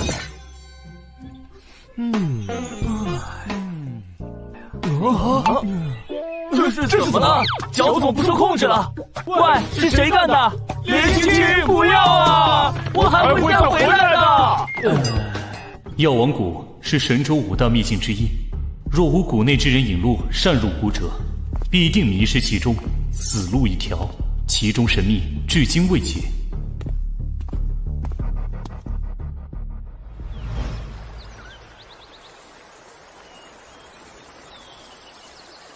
圣尊，你来了。普天之下，唯有他是我最不敢面对的人。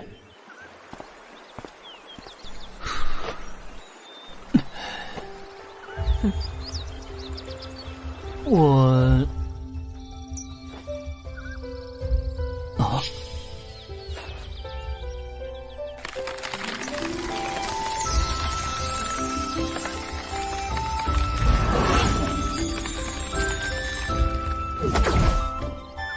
许久不见，为何圣尊还是对人家如此拘谨？我是有多可怕，才让圣尊生出不敢面对人家的念头？这一连脱身的法门真是什么都瞒不了他。圣尊不必有任何亏欠之意，一切都是我的决定。即使一连脱身，为啥我却没法感应到你的？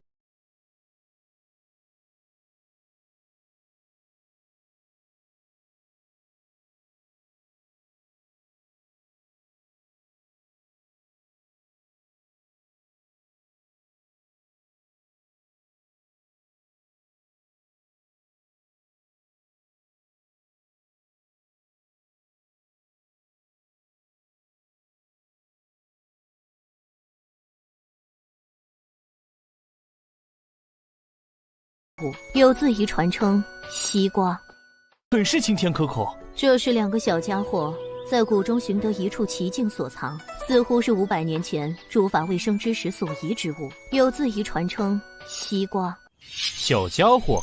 什么小家伙？这谷内什么时候有小孩子了？爹，你怎么来了？乾坤我定！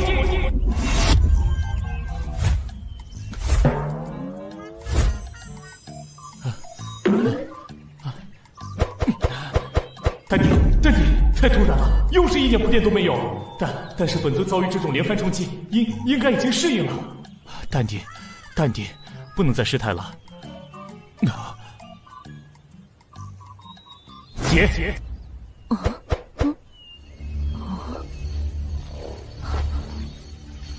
这便是圣尊的毒血乾坤我定，却是前无古人的旷世绝技呢。喂，这是什么情况？她叫莲生，我们的女儿。再离奇的原因，现在我也能接受。不过我想知道是怎么回事。此刻我也清晰地感受到，圣尊这几日奇遇不断，也该适应1、2了吧？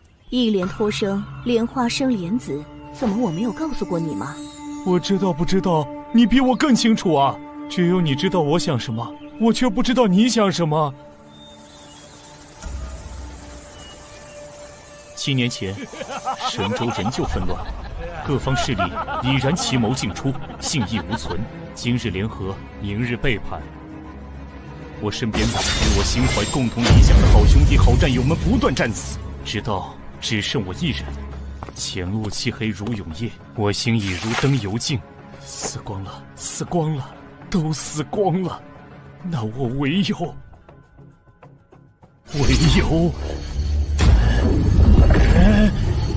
杀！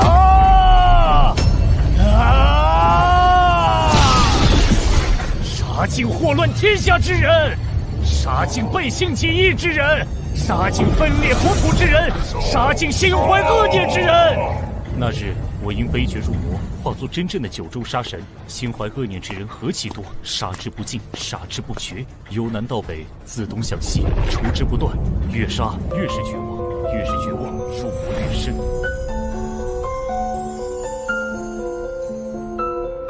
今夜山门碧海西，你来干什么？我来渡你。你们今夜禅法，出世寻佛，这世间事与你何干？何须你渡？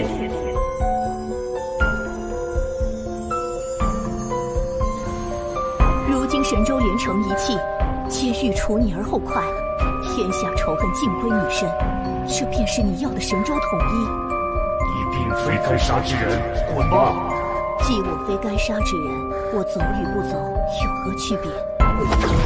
不走便杀！还不滚！难道白白送死，浪费一世功德修行？你能为苍生入魔，我便愿为你弃佛。一派胡言！我杀不为天下，只为复仇。那你便来杀我吧。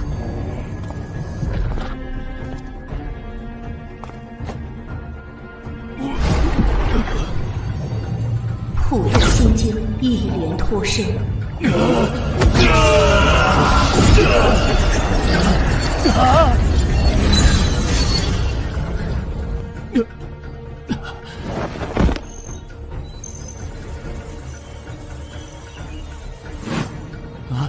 难道亲一下就会有孩子？啊，确实未曾告诉过你呢。那日你魔气散尽，却也不复生机，若不救治，必死无疑。我便带你来到这药王谷，找莲心帮忙。难怪，我醒来后便是在莲心的药炉里。那之后你对我做了什么？一莲托生之后，你我已是双身一心。在莲心的护持下，我又对你用了本宗最高秘法一莲再生。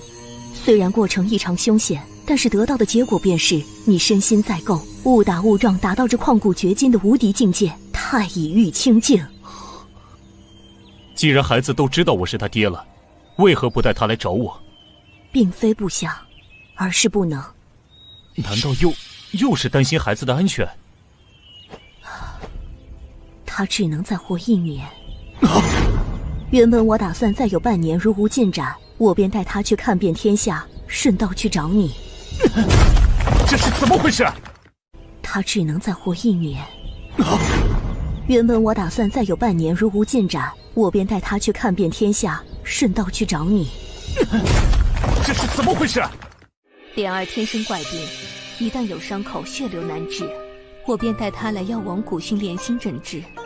药典上记载，此病称为琉璃体的绝症，目前尚无药可医，天亏一掷，血尽而亡。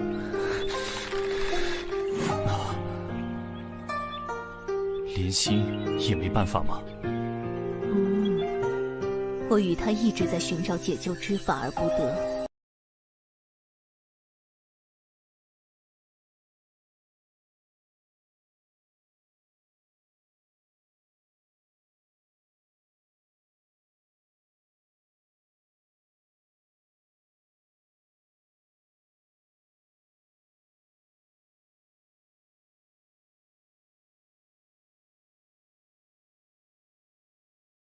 绑来，召集天下名医一起为他诊断。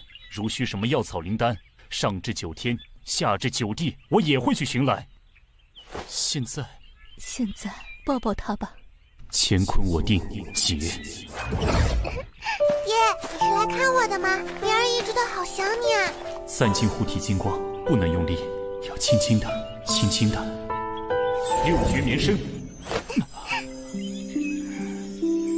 对不起，爹让你久等了。爹，我还想骑脖子，我早就想试试啦。好啊，坐稳喽。爹能带我飞吗？没问题，抓紧我的头哦。哇哦！爹，你给萱萱姐姐摘的星星，也能给我摘一颗吗？你怎么知道的？我看到的呀。这是什么情况？上天就是这么奇妙，在夺走了某些东西的同时，也会给予一些什么。这孩子自打懂事开始，足不出户便能看尽天下。这已是全知之境。并非全知，此间差别甚大，可称之为权势。足不出户可见天下，所以他可崇拜你了，可谓时常在你身边。真的吗？那老爸好帅气，那个不动明王好酷哦，欺负萱萱姐姐的坏蛋都打飞了。糟糕，又不淡定了。怎么被孩子一夸就会这样？爹爹，可以用那个不动明王帮我抓小鸟吗？没问题。你先陪陪孩子，我去叶家看看有什么进展，我再通知你。好啊，一切就拜托你了。娘，一定要治好叶家姐姐哦。你和爹爹玩吧。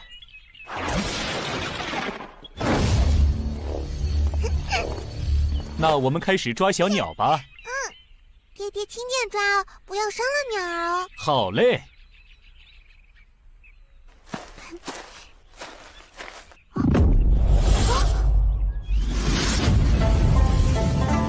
冥王拈花。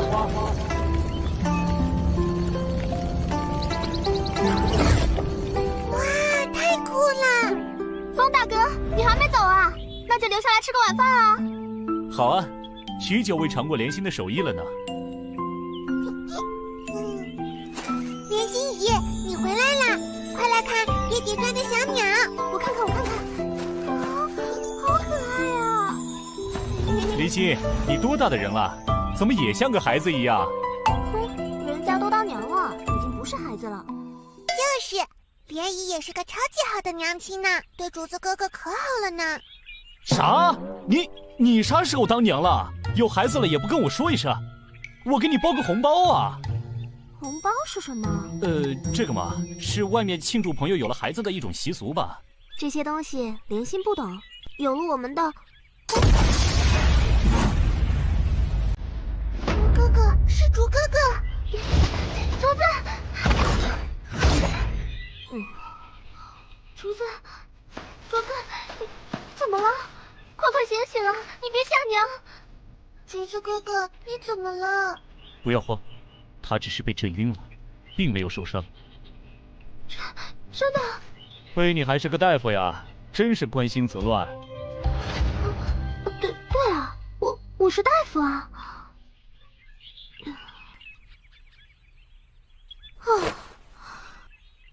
真是的，早就跟他说，别再弄那些莫名其妙的东西了。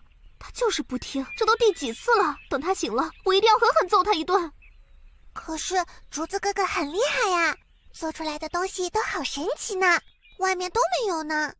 可是竹子哥哥很厉害呀，做出来的东西都好神奇呢，外面都没有呢。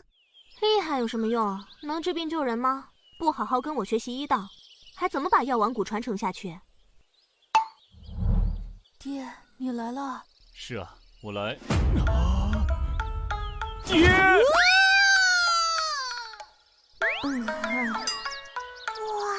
好高啊！峰哥，你干什么？好玩，太好玩了！峰哥，快接住他！别急，马上。盘古托天式。好软呀！哇，这就是天空和大地吗？药王谷真的好小好小啊！峰哥，快把它弄下来！好。爹爹，我想滑下去，能弄个滑梯吗？好。哇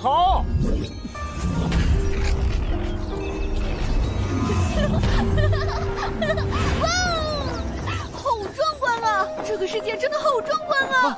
爹爹，牵住我！太好玩了，爹，再来一次好吗？天上的景色我还想再看看。我也想玩，我也想玩。乾坤在地。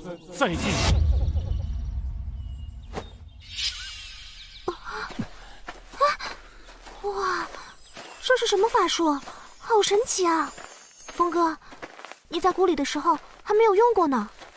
这是是我在外征战时开发出来的了。喂，现在是说这话题的时候吗？到底是怎么回事？什么怎么回事啊？你的儿子他刚才叫我爹。没错呀，你就是他的爹啊。等我一会儿。道心，镇定，不是该习惯了吗？不管我记不记得，反正一定又是再次被当成工具人了。呼吸，深呼吸。事到如今，没什么好大惊小怪了，搞清楚原因就行了。那么到底是怎么回事啊？为什么我们会有了孩子？你说竹子吗？逼海星姐姐来此找我一起帮忙救你的时候，刚好我为了解决给送子观音副作用的研究，就顺便借你用了一下呀。为什么会用到我？太古之时有神农尝百草，经由我莲心以身试药呀。你经过我同意了吗？怎么能这么对我？我当时问过你啊，如果不同意就答应一声。你没有说话，我就当你答应了呀。峰哥，莲心为救天下不能生育的女性姐妹们，决心以身试药，需要一名男性配合。然而莲心从未出国，遇到的男性只有峰哥你了。只要借你一用，就用一下。你若是不答应，就说一声。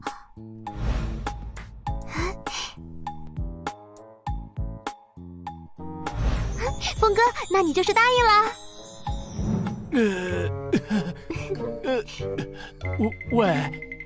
我这……多亏峰哥你呢，我才终于解决了送子观音的副作用呢。听叶姐姐说，疗效很好呢。突然感觉能够帮你完成这么伟大的事业，我也无话可说了呢。以后要是有什么事，可不能再这么自作主张了，听到了吗？知道了。有了竹子陪着人家，莲心也很开心啊。后来海星姐姐带着莲生又回来了，谷内也更加热闹了呢。是啊，自从你的师傅离世之后，你一直是孤单一个人呢。谷内难得这么热闹。可是人家感觉自己好没用啊，不仅治不好莲生，竹子又不听话，做一些奇奇怪怪的东西，不愿意继承药王谷的医术。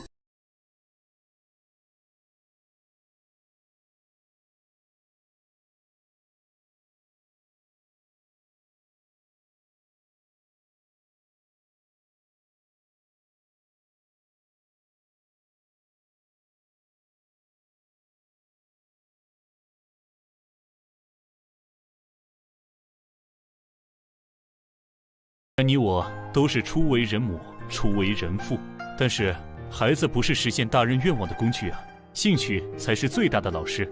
虽然我不知道儿子在做什么，不过既然他能这么喜欢，我想咱们就应该全力支持他。那药王谷的船长怎么办？既然你都打破了药王谷的规矩，开始义诊了，有没有想过开办一个医学院，将你治病救人的本事传授给更多的人呢？咱们就应该全力支持他。那药王谷的船长怎么办？既然你都打破了药王谷的规矩，开始义诊了，有没有想过开办一个医学院，将你治病救人的本事传授给更多的人呢？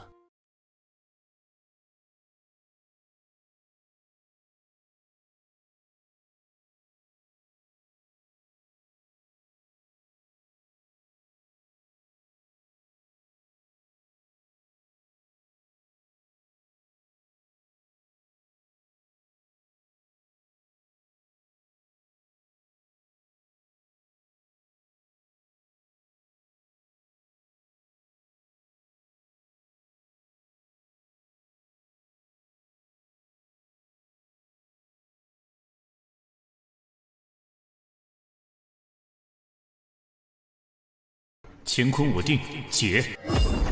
好棒嘛，爹！行，让你们玩个够。那就开始吧。好。云生。哇！风起。这是在做梦吗？并没有。此招原是用来藏兵于云中，突袭之用。现在我突然发现，其实还有更多的用途啊！你们看好了，云生与森罗万象并用的组合法术，云响世界。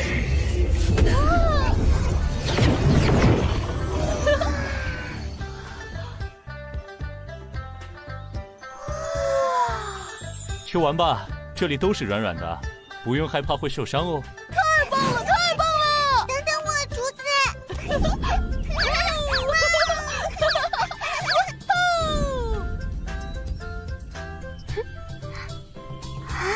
这就是我和弟兄们拼上性命，追求和平的世界才有的画面吧。他们才是这个世界的未来。这世上的仇恨、混乱、黑暗，就从我这里开始斩断。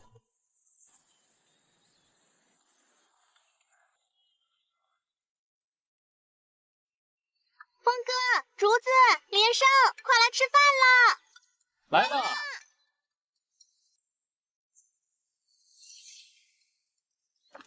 哎，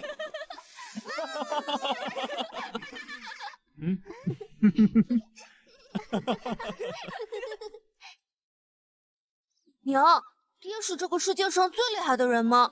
峰哥可是超级厉害的呢，不过娘也没怎么了解外面的世界，不是很清楚了。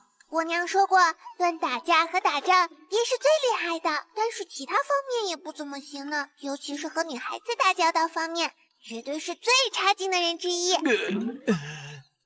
是啊是啊，当时峰哥醒来的时候都不敢跟我和海星姐姐说话，脸都是红红的，好傻哦。喂，不要提过去的糗事好吗？爹，你能帮我们一个忙吗？你说说看。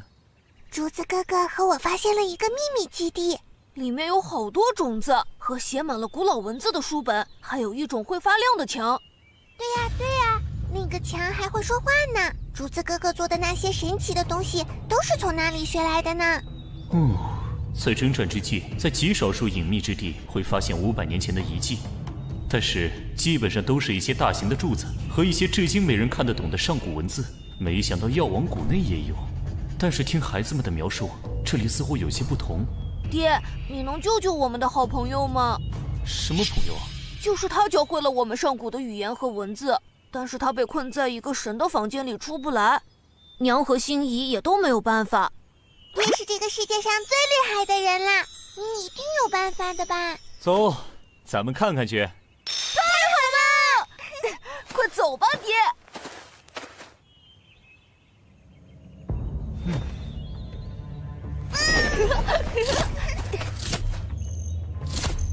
咦，慧眼破幻，山洞，没想到里面居然还有此等奇地。若非现在我能看破世间一切迷幻，此地断难发现。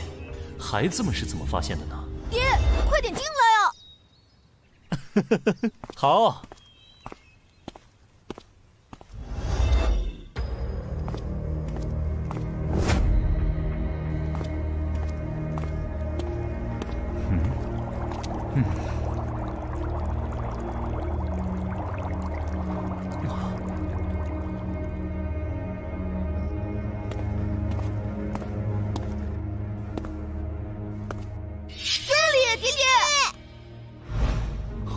他是，老爸，你也以为这是活人吧？这个大姐姐一直都一动不动地站在这里呢。啊，他是，老爸，你也以为这是活人吧？这个大姐姐一直都一动不动地站在这里呢。无遮透视，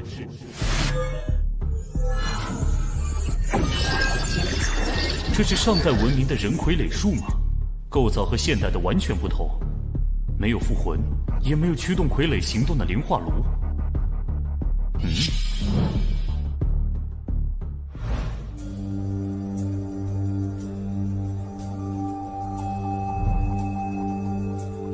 里面的人已经死去许久，居然能做到尸骨无化，这柜子可是有着比玄冰棺还要厉害的功能啊！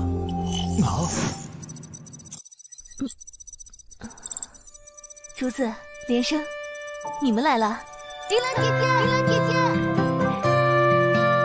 我们找老爸来帮你了。太谢谢你们了。你们的爸爸很帅气啊！老爸可厉害了。你是被什么法阵封印在里面的？为什么我没有感受到一点法力波动？这只是我的虚拟形象，真正的我被困在更下层的安全屋里。虚拟形象又是什么？是幻术还是身外化身？没想到500年后的世界和我们那个时代变化那么大。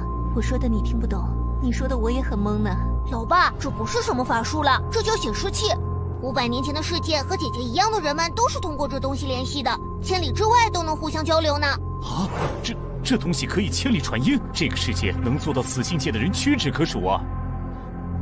铃兰姐姐教了我们很多神奇的知识呢，有数积分、童话故事，还有机械电子。竹子哥哥发明的这些东西也都是铃兰姐姐教的。这就是引发末法时代文明所遗留下来的技术吗？ 姐姐，你怎么了？眼睛和姐姐不能再陪你们了，这个基地的能量也要耗尽，姐姐的身体也快不行了。不要去！老爸会帮帮姐姐吧？别急，别急，老爸会想办法的。我怎么能帮到你？不用了，我已经快不行了，在我生命的最后一刻，有竹子和连生能够陪我已经知足了。 老爸，快把姐姐救出来！娘亲一术神通，一定能把姐姐救活的。为什么你会被困在这里？500年前，我们的世界爆发了一场足以毁灭全人类的战争。我的爸妈带着我来到了这里，本以为可以躲过灾难，却被敌人找到了我们。我的爸妈将我藏在了这里最安全的房间里。爸，送我出去！我要和你们在一起。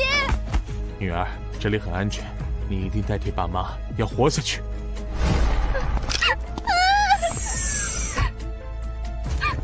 就好像做了一个很长很长的梦，不知道过了多久，我醒了过来，爸妈却已经不在人世了，没有人能够放我出来了。我唯一遗憾的就是不能和爸妈躺在一起。姐姐，不要啊！老爸，你那么厉害，快想办法帮帮姐姐吧！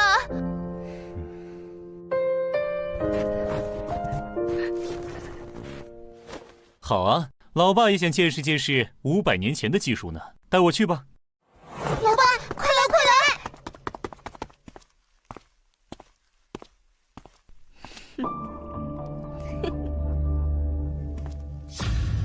老爸，这里面好像有可怕的奇怪符阵，娘亲和海星姨都没有办法进去呢。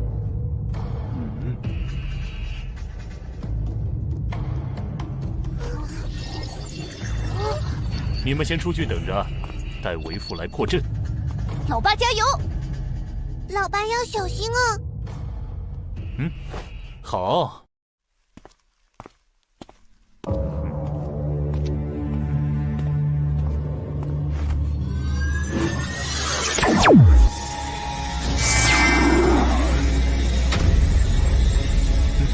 金刚法界。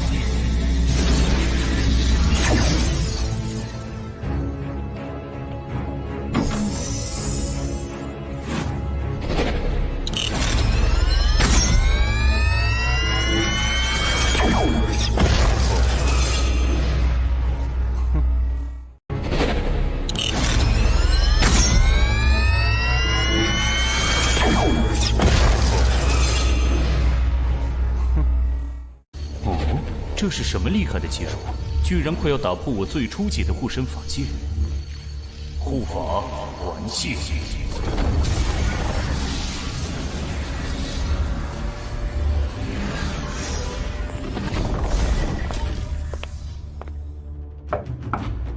此门的材料世间罕见，坚硬无比。若是一拳轰开，恐怕里面的人也会受到影响。那就这么办吧。嘿！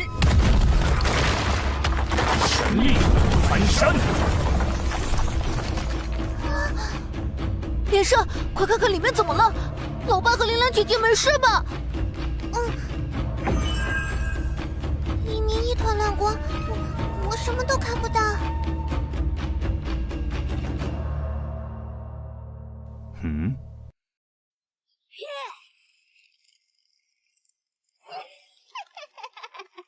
终于出来了，颤抖吧世界！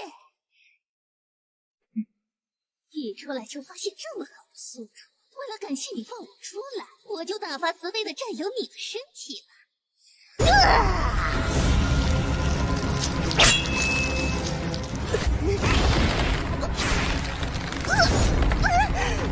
这是什么？快放开老子！果真有古怪。早就看你不对劲了，你以为你编了一个天衣无缝的故事吗？满是破绽罢了。你说什么？第一，这里的神秘结界并不是防止外敌入侵的，相反是为了防止里面的人出来。其次，你那个充满爱的故事里，休眠舱内的2人，其中那个母亲受的并不是致命伤，她完全有能力先将你放出来。那你干嘛还放我出来？因为本尊天下无敌，不惧任何阴谋诡计，还有本尊孩子对你所塑造的那个铃兰姐姐的喜欢，本尊不希望让孩子们失望。那么他们恐怕是要失望了呢。这可是小型核能炉推动的最先进的高能镭射炮，死去吧！就退而求其次，选择那个小男孩了。魂心。哦，统计。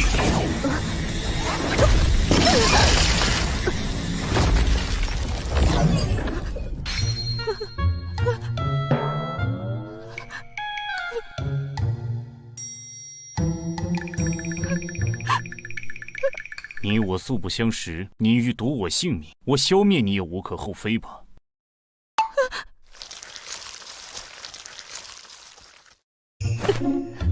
对不起，大佬，我飘了，请饶我一条狗命。哼！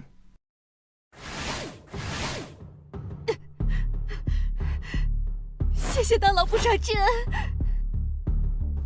哼！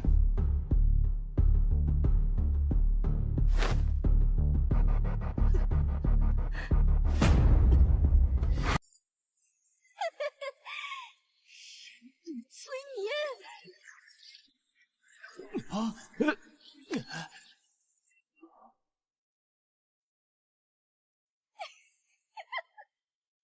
这可是几千年前的智慧苦肉计，人类在精神上果然还是没什么进步。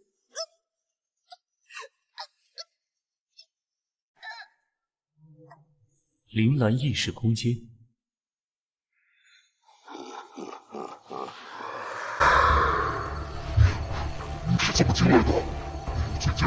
辅助，怎么可能有人进入这潜意识空间呢？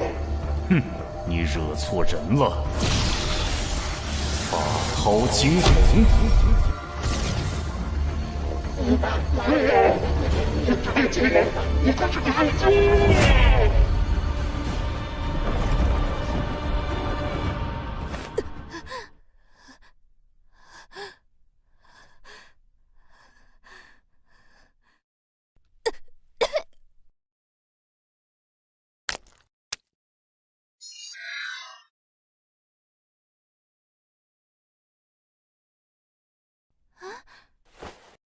你是我爸妈呢？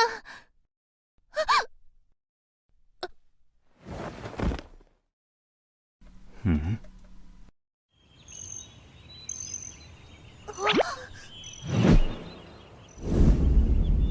林良姐姐，林良姐姐。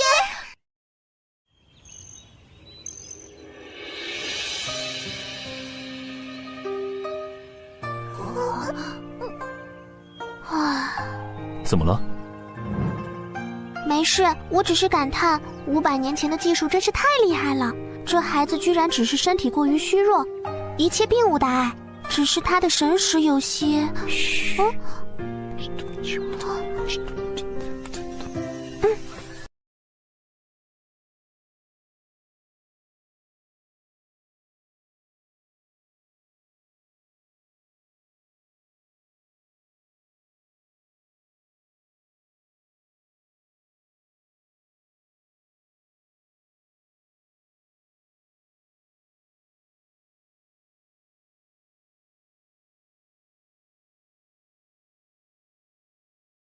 已经有了发现。我要先去叶家了，孩子们就辛苦你照顾了。好。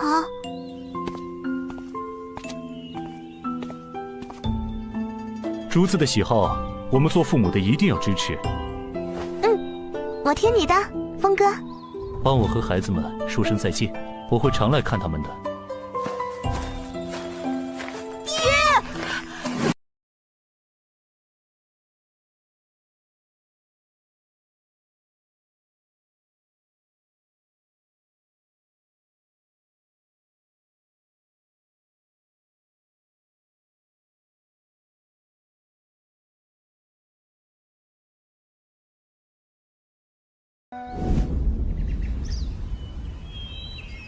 看好了，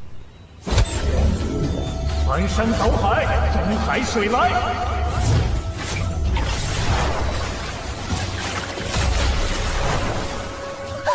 又淹水了！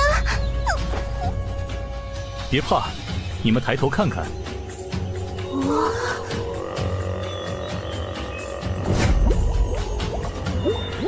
这是什么鱼儿啊？好大啊！哇！这是什么东西啊？能吃吗？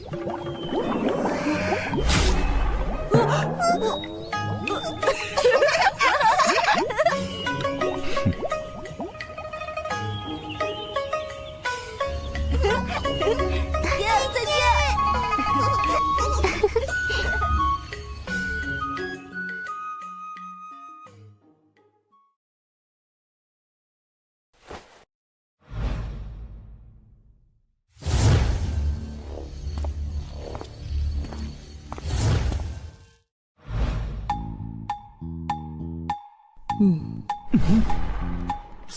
怎样了？圣尊真是有福气呢，居然和听雨妹妹这么出色的家人有了孩子。这你得问莲心。倒是便宜了你这臭酒鬼，居然让海星姐姐此等家人为你这个笨蛋弃佛入室。好尴尬呀，该怎么转移话题啊？先看看孩子的事吧，还不快过来！有什么发现吗？你随我一起进去，进入他的无边识海就清楚了。光靠我一个人还不行。好，别担心，有我们在，一定能找到办法。听雨，若是一会儿他有动静，一定不能让他乱动。好。哈斯顶峰境界叶继明。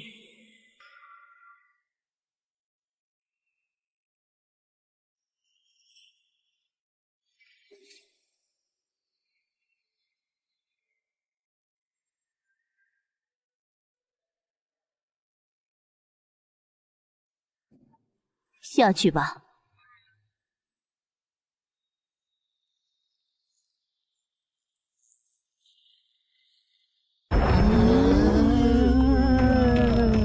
怎么会这样？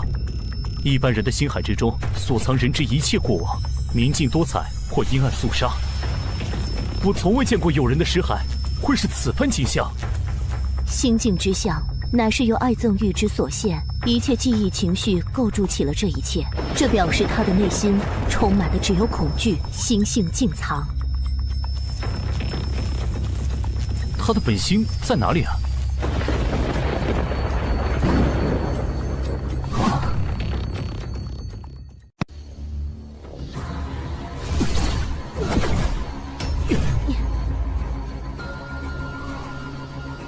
可以放开我了。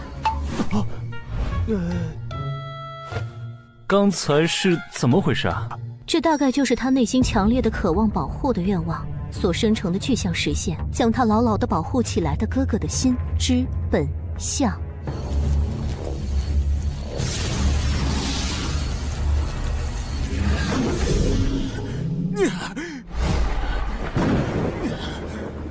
滚出去！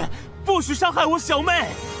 这世间除你我之外，还有何人能够拥有如此强大的心神？心性磨练都是经过千锤百炼，遍尝世间苦痛，加之以强大的心念，方能得此境界。这孩子有如此心神，必然有其因果，只是其中的痛苦和经历超出你我的想象罢了。接下来该怎么办？若是强行破境，恐伤及心神。这便是我需要圣尊前来助力的原因。接下来还请圣尊在不伤及他的前提下，将他的全部心神集中在你这儿，我方能够进入其中，探究本因。好，一切就拜托你了。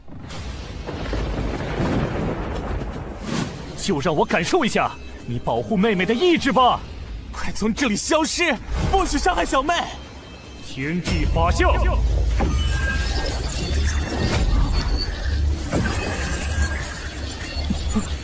才不怕你，我和大哥一样厉害，绝对不会输，绝对不能输。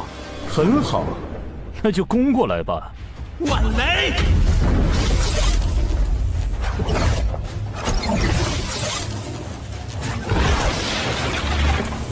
更厉害，会更厉害，是不听劝告的。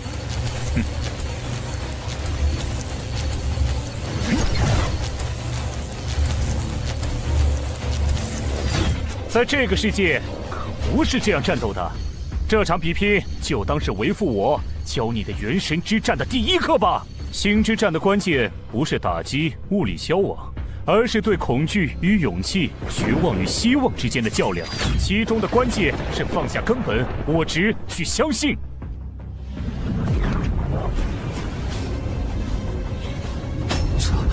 这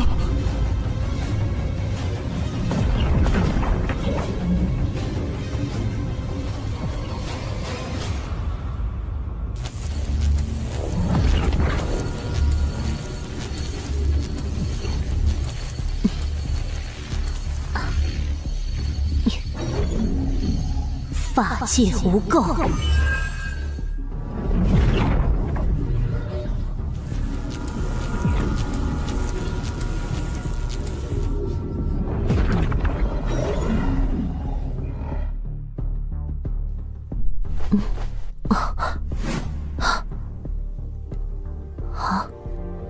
哥哥，妈妈，我好怕，我好怕，救救我，救救我！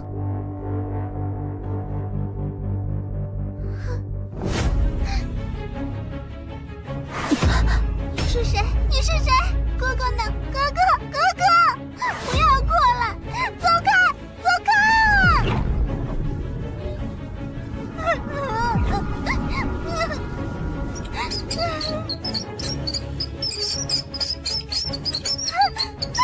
我是好孩子，我是好孩子，为什么咬我？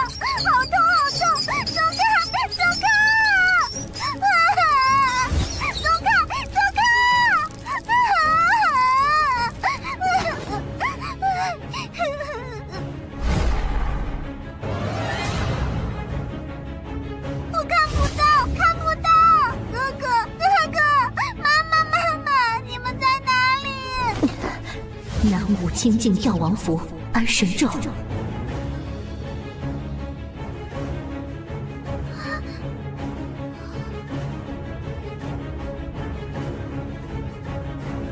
唉，啊，这是。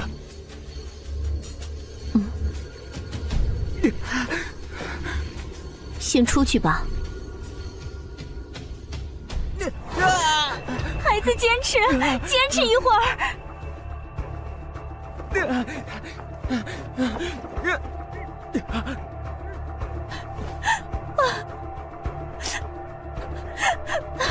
有什么办法吗？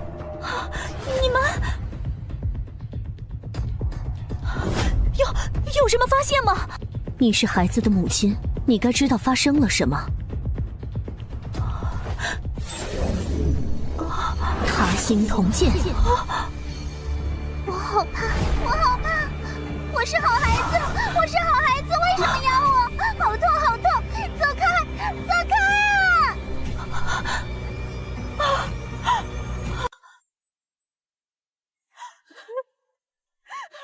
对不起，女儿，对不起。知道了孩子经历了什么，但是该如何治疗呢？这心疾说好治也好治，说难治却也是难如登天。姐姐，你快说，该怎么办？我拼上这条命，也要把女儿治好。药就在你们身上。我？姐姐，我若是女儿的药，早就该治好她了。换做圣尊，你若是被老鼠啃咬，蟑螂爬在身上，又身处死人堆中，会害怕吗？我一生大小数百战，在死人堆里打滚是家常便饭。这老鼠、蟑螂在战场上都是维持生机的难得之物，早就习惯了。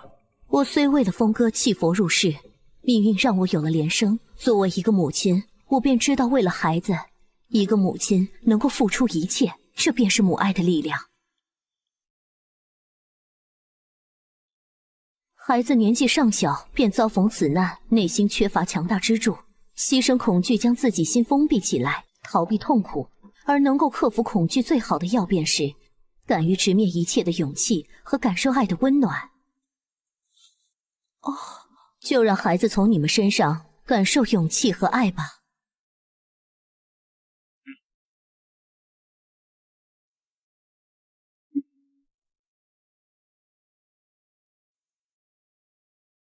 大日如来无量光，遍除一切秽，遍照一切法，般若大解脱法门，月照明空。我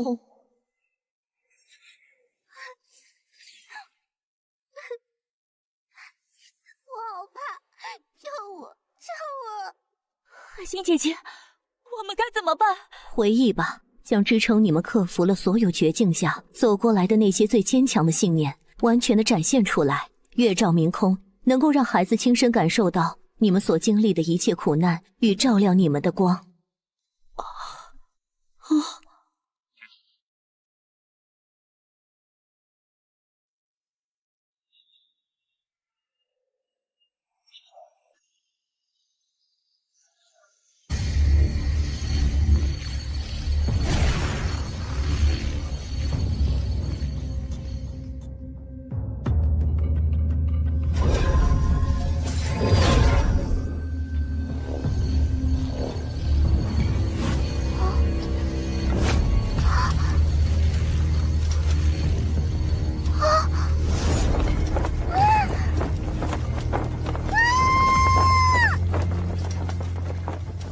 18年前，在那个混乱可怕的年代里，我的家人和整个村子都因为一个毫无意义的理由，被一群绿林山贼杀害了。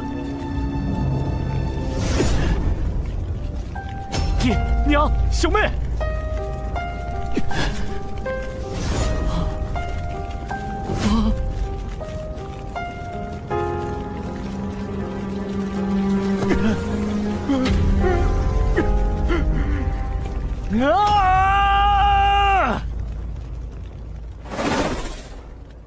击杀战，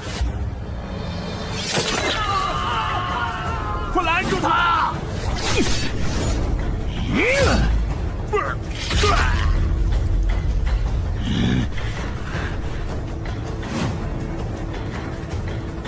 我想不通，他们与世隔绝，自给自足，为什么会遭遇这种命运？啊！强者生，弱者死，老子就是道理，哪有什么为什么，想杀就杀了。喂，话说你说的他们是谁呀？不会是你的姘头吧？老子有没有享受过呀？行，呀！区练气，给老子留下点伤口的资格都没有！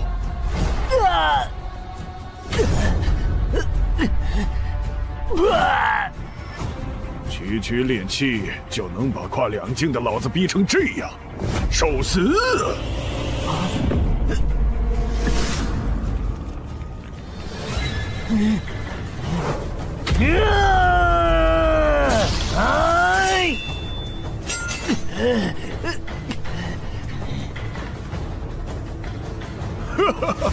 你给老子带来不少乐趣嘛！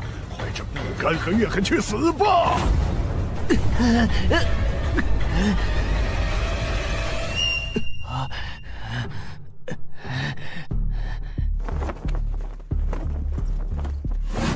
笨蛋徒弟，你可是为师此生唯一的传人，这么随便就死掉的话，谁来继承我的剑道？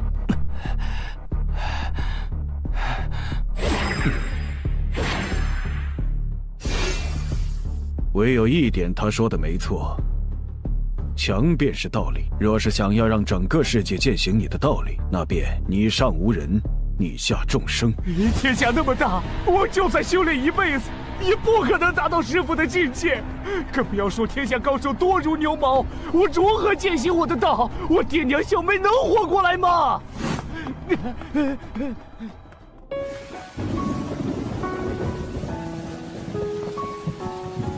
那时的我，绝望、迷茫、痛苦。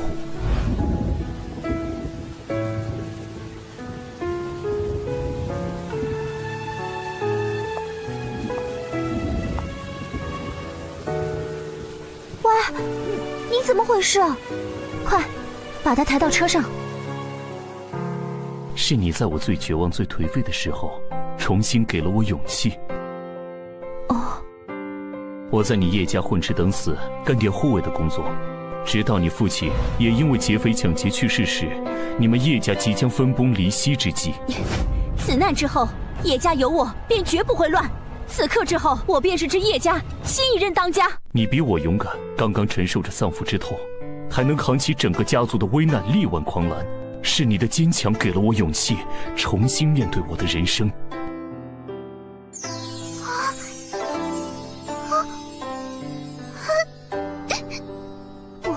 不是这样，我才是因为你才得到了勇气啊！是什么？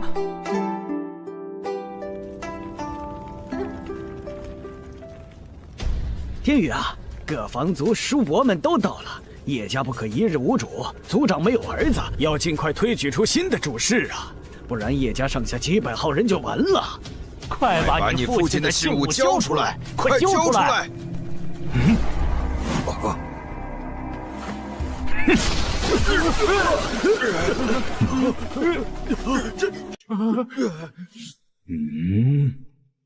你是什么东西啊？一个外人凭什么管我叶家的事儿？滚开！在所有人都逼迫我，想要把我逼入绝境的时候，你挺身而出，挡在我的面前，才给了我勇气。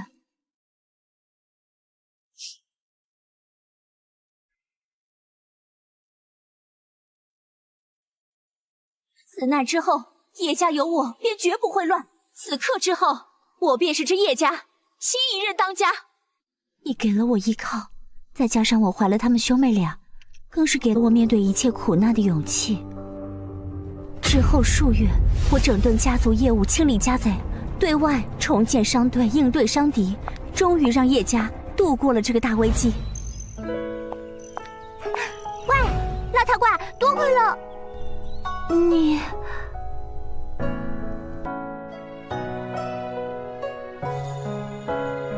谢谢你，让我再次重新看到了希望。别过。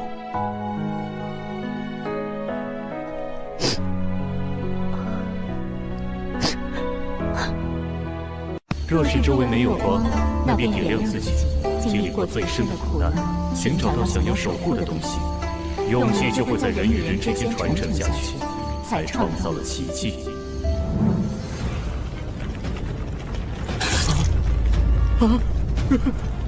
对不住了，兄弟，请给他们带去希望。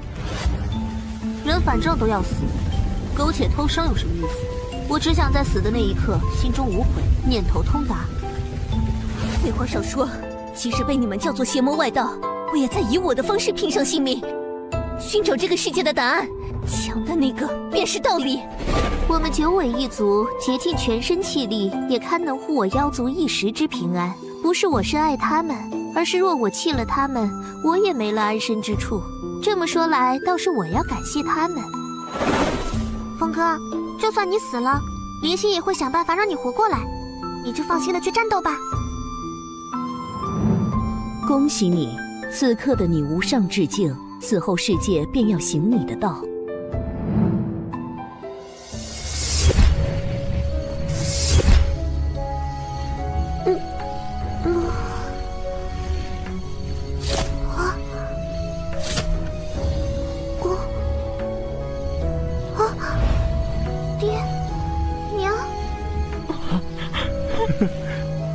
太好了，女儿！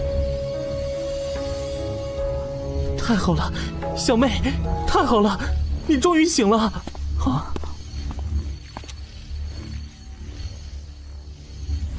二哥，二哥，不要过来！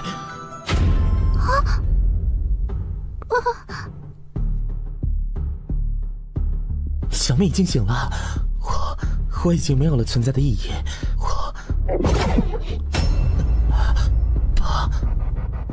谁说你的存在没有意义？我原本就是为了守护小妹，才出生的，本就不存在的异类。抬起头来，从何而来不重要，重要的是你已经存在了，并且为了守护妹妹而拼尽全力的好哥哥，你做的比我好。你是让我凌云峰骄傲的儿子。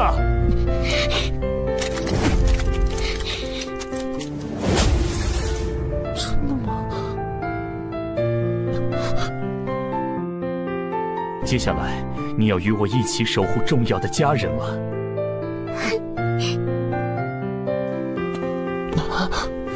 还愣着干什么？这个时候怎么变笨了？看不清情况了？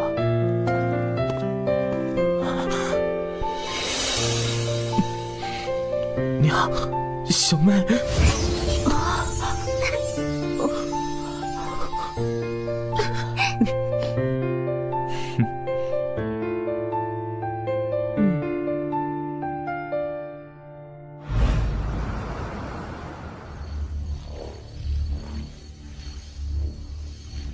师兄，师兄，什么事居然要你元神出窍来找我？主母好，小姐好。啊？啥？你怎么知道的？这个嘛，基于师兄您在叶家的时间、孩子的年纪，加上主母的眼界，以及未婚先孕的事实，即使没有证据，也不难猜吧。啊，师兄，咱们的东方总理大臣正在等你开会重要的内阁会议呢。他这回正在大发雷霆呢，所以我才元神出窍，最快速度赶来这里找你。啥？我去！我怎么把这事儿给忘了？我们本该好好聚一聚。这个内阁有会，我公务重要，你去吧。爹爹再见，记得来看我们。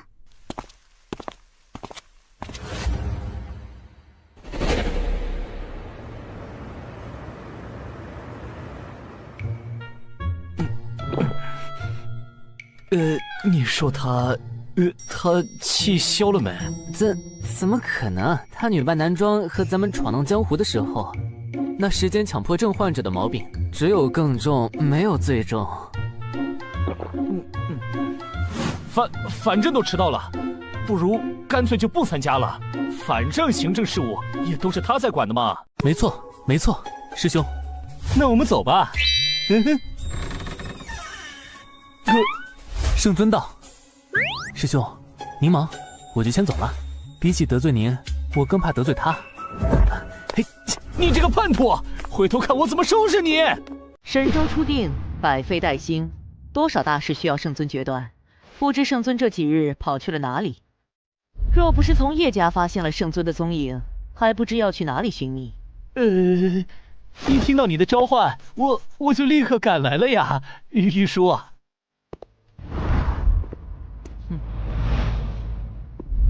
内阁会议上还请圣尊称呼我为东方丞相。是，东方丞相。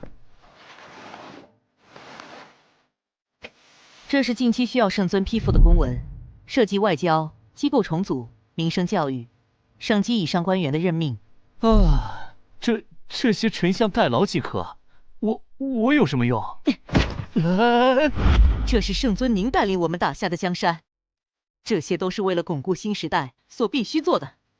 如果圣尊您这些大事都不知道，要是出了问题，谁来承担这个责任？也只有东方丞相敢对圣尊这样说话吧？那是自然，你不是老队伍里的，你不知道，丞相和圣尊是10几年的生死战友。曾经女扮男装和圣尊一起游历天下，行侠仗义，那可是生死之交。我懂，我看还不行吗？大家稍等，马上办。元镜法相。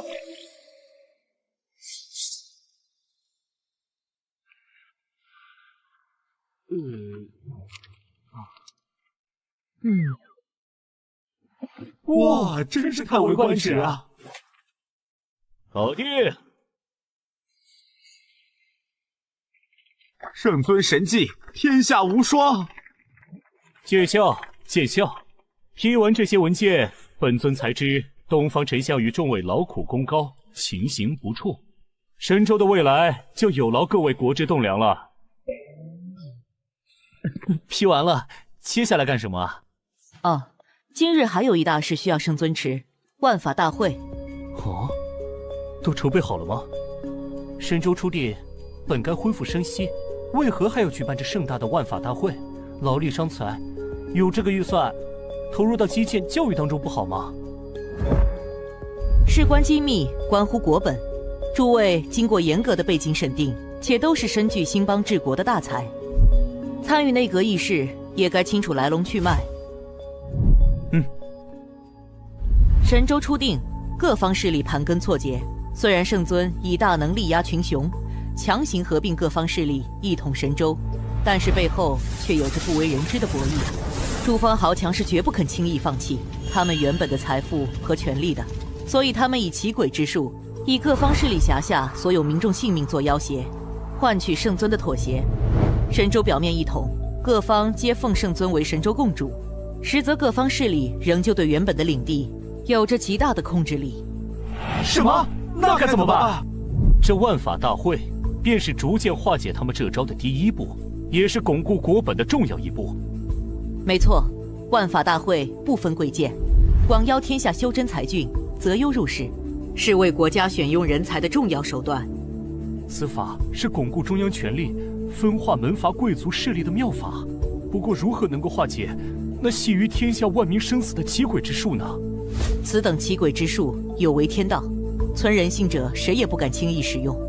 此万法大会旨在吸纳他们的新生代，一起共创一个盛世神州，让他们与神州共荣共损，届时此危自解。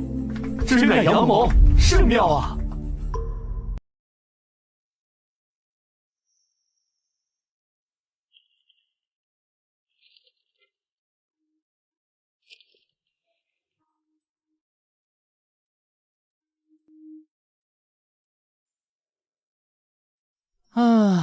想我们与众多兄弟们奋死拼杀10余年，终得偿所愿。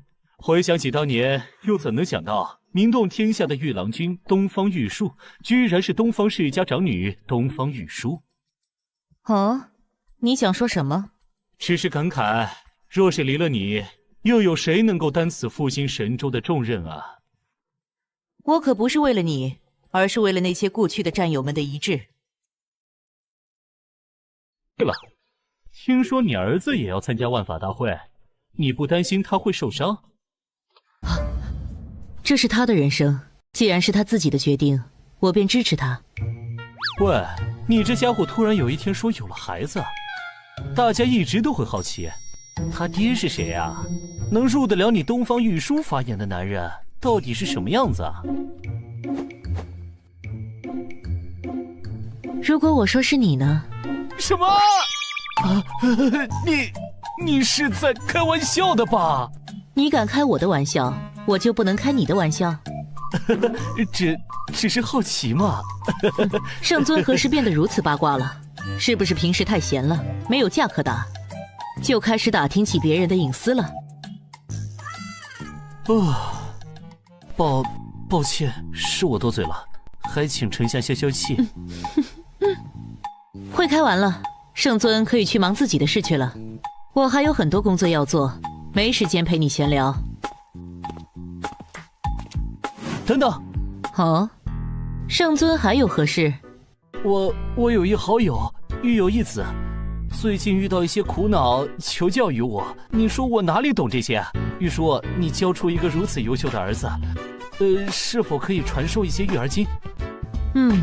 圣尊的好友我大都认得，是哪位啊？可以让他直接来找我啊。此人你并不认识，丞相诸事繁忙，跟我说说即可。哦，好吧，圣尊说说，看看我能帮上什么忙。好，事情是这样的。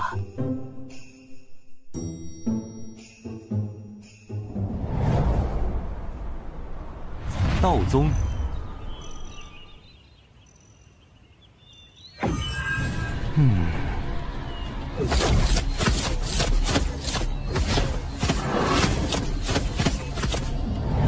演武场。神州万法大会道宗选拔赛现在开始，有请掌门训示。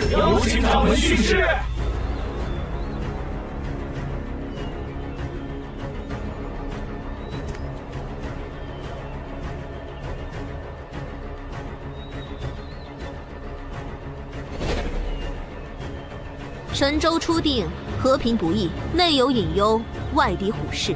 我辈修道之人，是要守我神州太平。守我神州太平！我宣布，万法大会选拔赛现在开始。诺。首先开始预选赛，报名参赛者共计500人，共分32个选区，请到抽签处抽取序号。预选赛采用淘汰赛，最终胜出者参与总决选，进行积分赛。积分最高的8位选手成为道宗代表，参与第1届神州万法大会。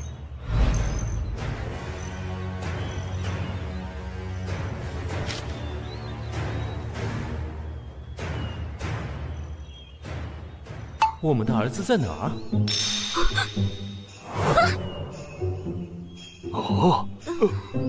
掌门，你怎么了？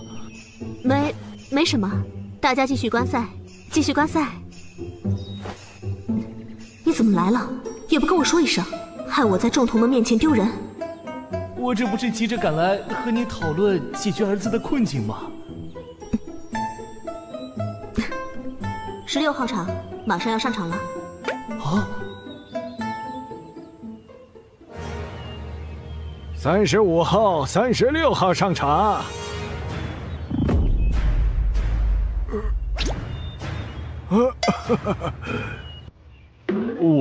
我是36号，第36代内门弟子大山。喂，咱们的儿子这是像谁啊？怎么如此魁梧啊？掌门，你又怎么了？没事，大家继续看比赛。你是脸盲吗？再怎么没见过，也不至于连自己的儿子都没点感应吧？我好像得了一种每个见到的年轻人害怕他突然变成自己的孩子的病。快看，儿子上场了。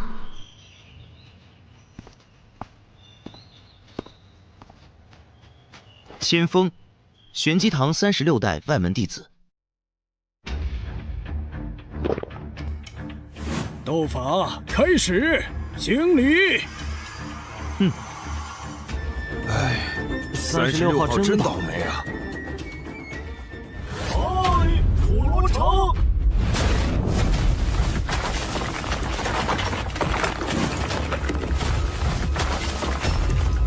道宗新生代真是人才辈出啊！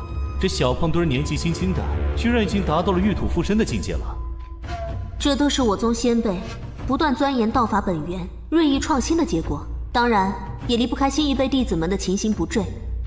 更重要的是，更重要，圣尊，你打下的这个和平的世界，让他们能够活着成长，这便是你我毕生之愿。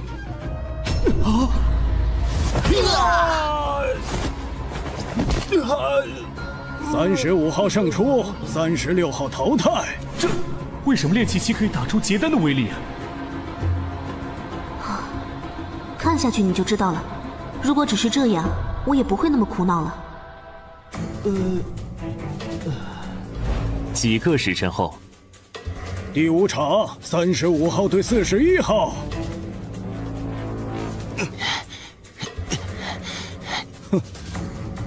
41号真幸运啊！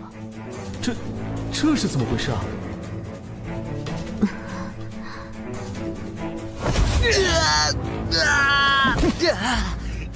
场外41号胜出。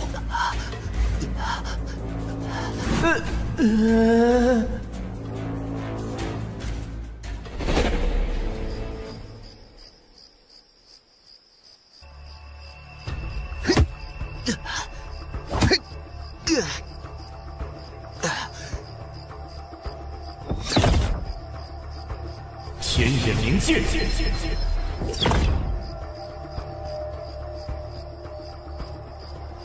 啊！他的丹田和经络怎么？如你所见，他的丹田和经络比常人厚了几倍。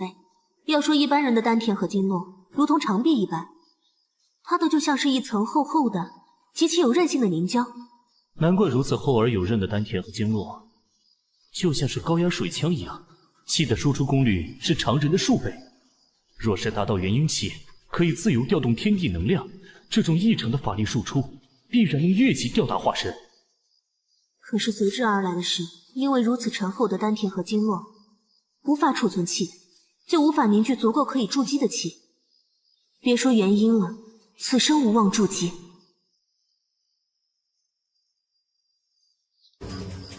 你是如何看待咱们儿子这事儿的？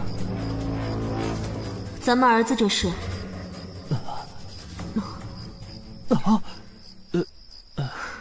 想我堂堂道宗掌门，统帅道宗2万子弟，运筹帷幄，游刃有余，唯独对着儿子的事一筹莫展。道宗宗主儿子的身份，让他承受了所有人的目光，也承受着远超同龄人的恶意和压力。背地里大家都叫他一秒天才。一秒天才，宗主失尺，梦幻凡人。但是他却从来没有在人前表现出愤怒、失落的情绪。只有我这个做娘亲的知道，每当他痛苦难受的时候，他就会到这里拼命的练功，精疲力尽。小时候他难受了会来找我诉苦，受伤了会来找我抱抱，有什么心里话都会找我说。可是最近这2年，他的话越来越少，问他什么都只是摇头。哪怕他能和我大吵一架，哪怕是大声的质问我为什么生下他，却给他带来这份沉痛，哪怕他在我面前大哭一场，他越是这样，我越是心疼。做好一个母亲，比做好一宗之主还要难。我来试试吧。你有办法？先让我和儿子来一场男人之间的对话吧。你想干什么？还童奇术。哼，一会儿无论发生什么都别出来。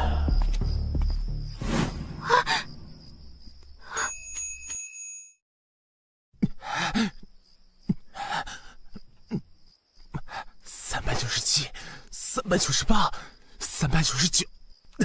堂堂道宗子弟，不习炼气筑基之法，却躲在这里走炼体强骨这等无用之途，道宗是没人才了吗？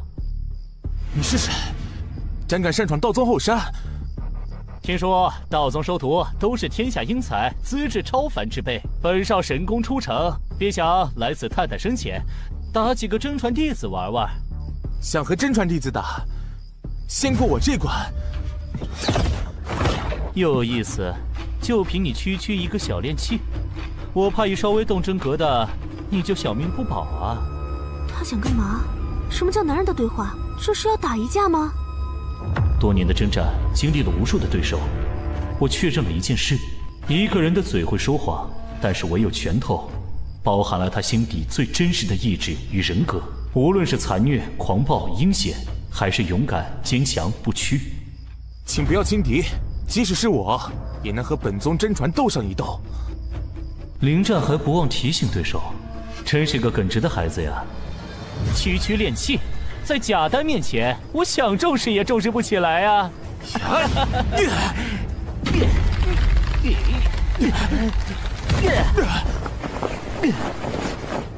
哦，有点意思啊！这可不是一般炼气，这份越级的杀伤力是……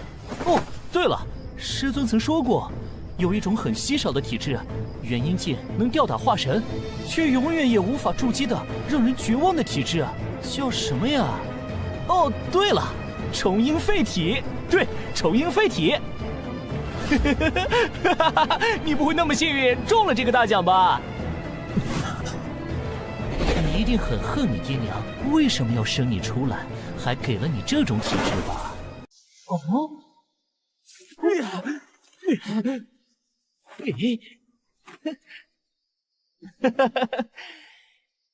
就算现在还能僵持，你能坚持多久？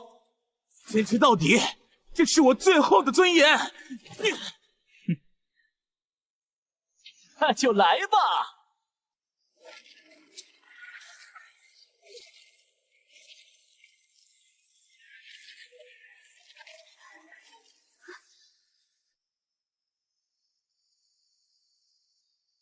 哦，喂，你想干什么？决此修行，向此而生。你我能够悟道登峰，不都是这么过来的吗？现在是和平时期，只有这样才能助他找到希望。相信他，他可是我们的儿子。还不错嘛，让本少找到些乐子。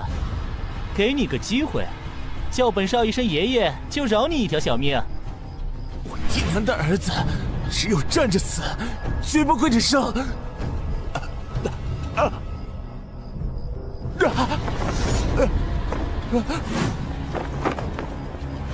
对不起了，娘亲，还是没能成为您的骄傲。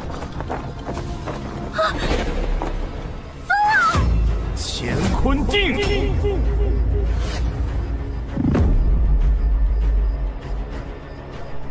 唉，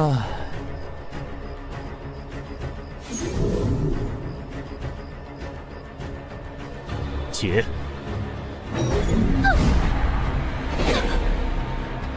你混蛋！你对儿子干了什么？放开我！放开我！站定，站定！你看看啊！我怎么带？爹！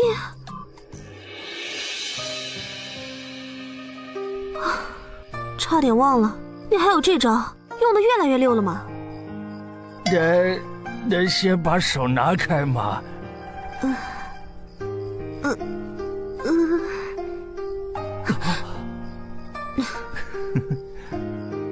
片刻之后，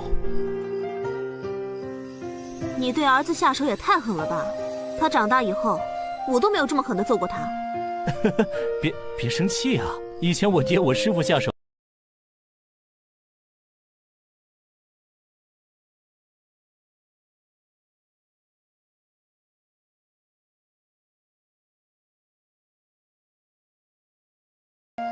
向死而生，向死而生，说的简单，我能对自己狠心，对儿子却……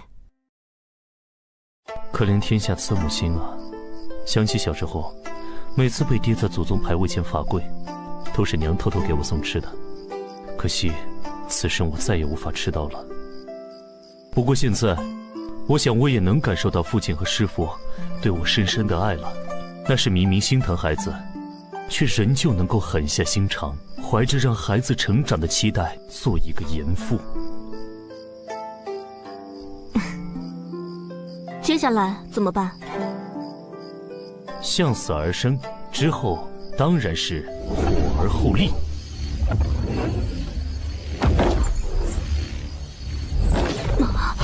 玉蜻蜓上法，子府洞天，开！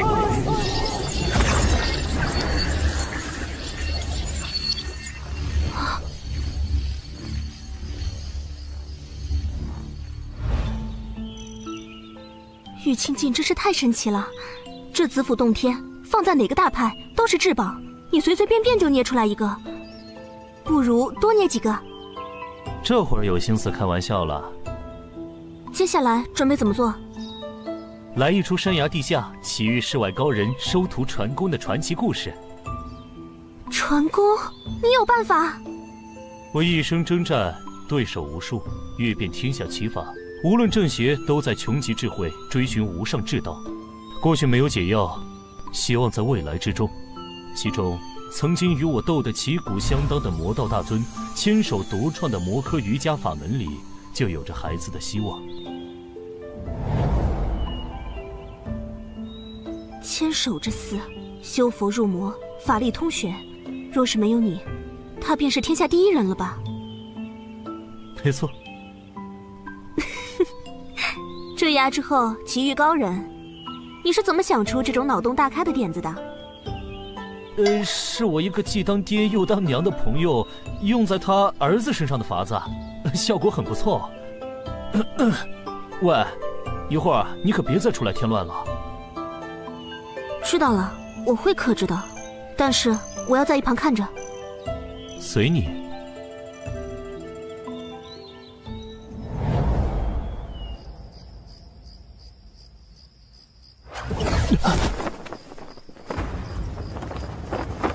我要死了吗？我真的是再如何努力，也无法触碰到那些天才的人。对不起，娘。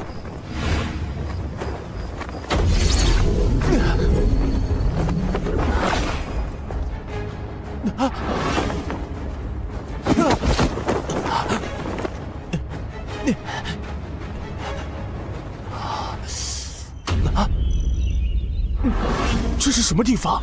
我刚才明明……这才几百年，道宗这一辈已经如此无能了，居然被一个区区外来小子打得毫无还手之力。道宗将倾啊！演戏就演戏，干嘛说道宗将倾？入戏了，入戏了。哎，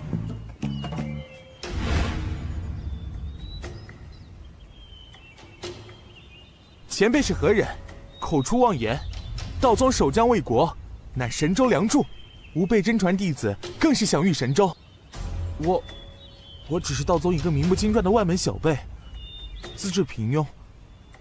即便如此，有人敢辱我道宗，我辈当也竭尽全力，未有怯战。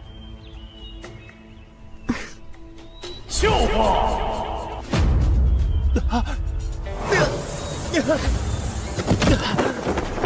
老夫观你天生混元霸体，与老夫一样的超绝资质，本该纵横天下，傲视无双，到哪里都会被当成宝一样，又怎会是区区外门弟子？当代道宗掌门都瞎了眼吗？你行你的法子，干嘛还骂我？松手松手，又入戏了。前辈到底是何人？休要口出妄言。我道宗此代掌教，与我爹随圣尊一道，拼上性命，才打下如今太平天下。他和我爹是顶天立地的大英雄，我爹更是为了这个新时代牺牲了性命。你不许侮辱我，掌教大人。原来儿子不是讨厌我吗？区区掌教算什么？就算掌教的掌教，见了老夫也得磕头跪拜，喊老夫一声太师叔。这些晚辈，老夫想骂就骂，想批评就批评。你是为了帮儿子，还是为了埋汰我？太师叔，你演得很过瘾啊！别急呀，这是布局，布局。首先得让他相信我，快给我点道宗前辈的信物啊！能。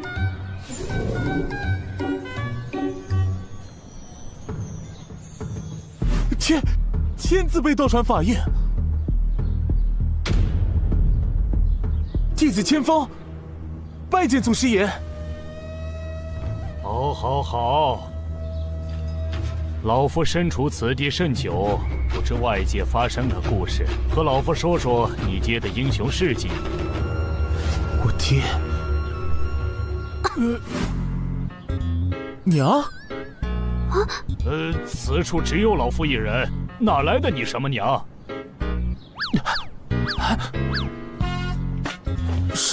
是我失言了。喂，你干什么？这个问题和让他信你有什么关系啊？既然把我说死了，我这个牺牲的爹当然要知道一下原委了。武臣绝技。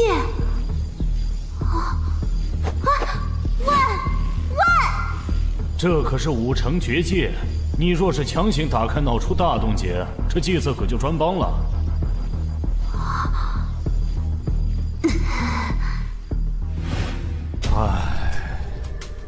说说吧。我爹是个大英雄，我娘深爱的男子汉。祖师爷，你怎么了？没事，你继续说。15年前，我爹遭遇魔门卑鄙之徒的暗算，身中奇毒，误入我娘修炼之所。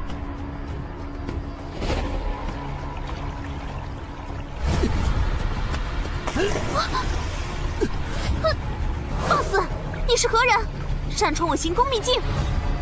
苍海渊，没想到你修为这么深。中了奇毒仙人罪，还能跑到这里找救兵，我们就一起死吧！凌空剑气！虽然我爹误入娘亲修炼禁地，他很弱，但是娘亲本着救助江湖同道的心意，为父亲解毒。我爹修仙资质超群，娘亲惜才，也传授了他很多道宗玄门正法，两人因此结缘，才有了我。千帆雪啊，我真是小瞧你了。凌云峰对沧海渊，烈阳伞变仙人罪，我中毒你救我，能将你我的事情叙述得如此颠倒黑白，又波澜迭起，你当什么道宗掌门啊？不去写书岂不是可惜了？不然呢？为了让孩子能够积极的成长，我不得给他编一个好父亲的形象啊！后来，爹娘为了神州一统，还天下一个太平的宏运，随着圣尊一起四处征战。娘说，在我刚出生不久的一场战役中，爹为了护娘周全，牺牲了自己。娘说，爹对我唯一的希望，就是我能成为一个顶天立地的男子汉。只是我一身体质低劣，再怎么努力，终生筑基无望。无论我再怎么努力，却始终没有突破，给爹娘丢人了。前辈说的什么混元霸体，世间从未听闻，莫要再给我希望，最后又变成失望。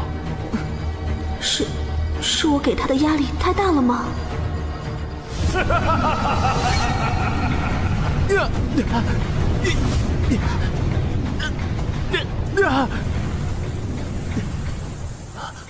笑话！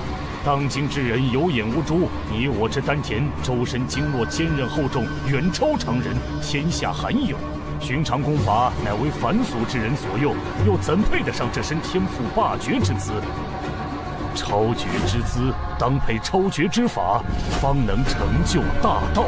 老夫年轻时犯了大错，历史自封于此，终身不出。一生经世修为和超绝法术，若是就此失传，甚是可惜。老夫冠你心性耿直，愿收你为徒，传你一身绝世奇术，你可愿意？真的？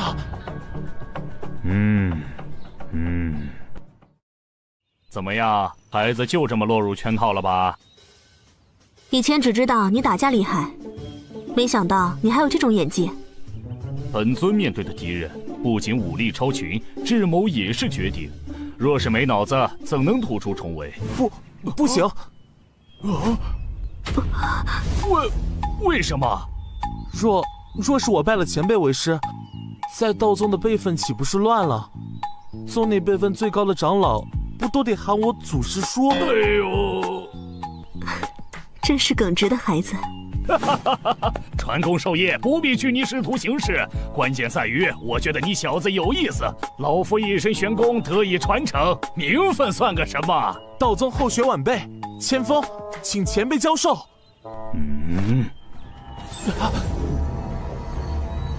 这就开始吧。前辈，我该做些什么？方法要说简单，可说是简单到了极致；但要是说难，又难如登天。也许会要了你的小命，你敢吗？喂，你可没告诉我会有生命危险。我明白你的意思。作为师傅，希望收到值得托付的弟子，而作为父母，却又担心孩子的安全。但是你我能成长至今，哪个不是经历生死考验？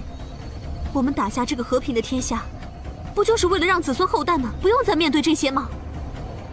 天下的和平由我们开创，但是未来需要他们这年轻一辈来守护。这……放心吧，我会一直在旁边看着的。真有危险，我也会干预。但是，从小到大，你我有听过父母的苦口婆心吗？我想把选择权交给咱们的儿子，他的人生他做主。晚辈恳请前辈传功。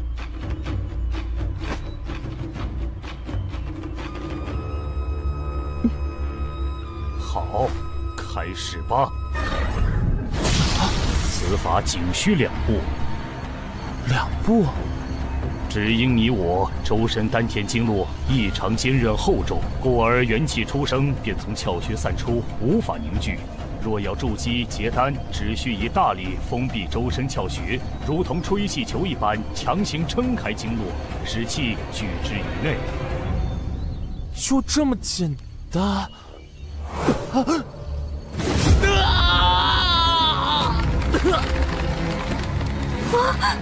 看着孩子最关键的成长，也是做父母的责任，一定要忍住。若现身，让他意志散乱，前功尽弃。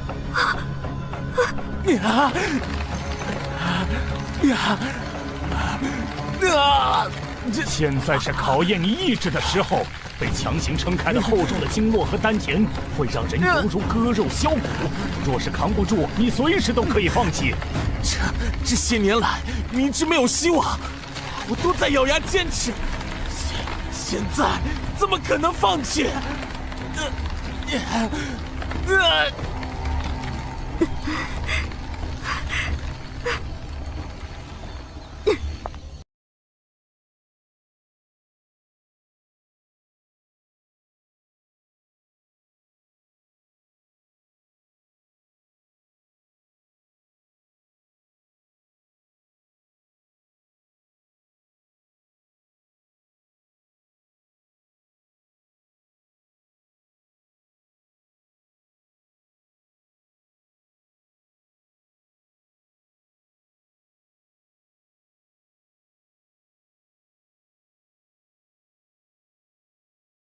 我饶不了你！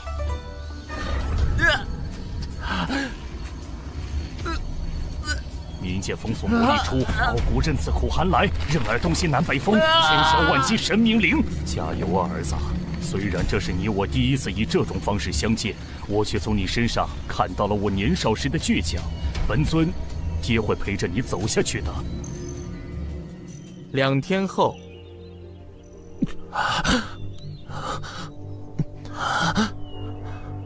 2天了，气盈百害，肉身洗炼。好小子，第1关你坚持下来了，第2关马上要来了。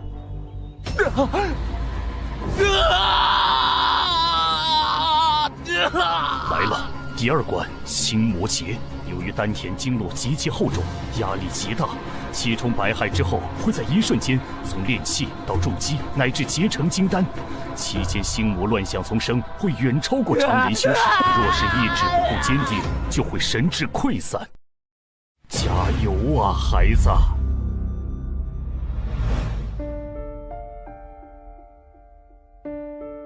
唉，千锋自至，绝道蒙尘，筑基无望。哇，他可是咱们掌教的儿子啊，居然这么废，真是丢了他娘的脸。谁知道他是不是掌教亲生的呢？没有爹，搞不好是掌教捡回来的。小声点，要是他再废，也比你强，有个好娘啊！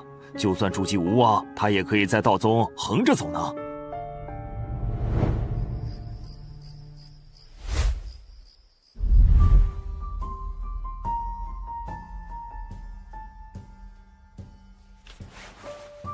唉，孩子，这里的经卷老夫都背得下来，没有你的希望。唉。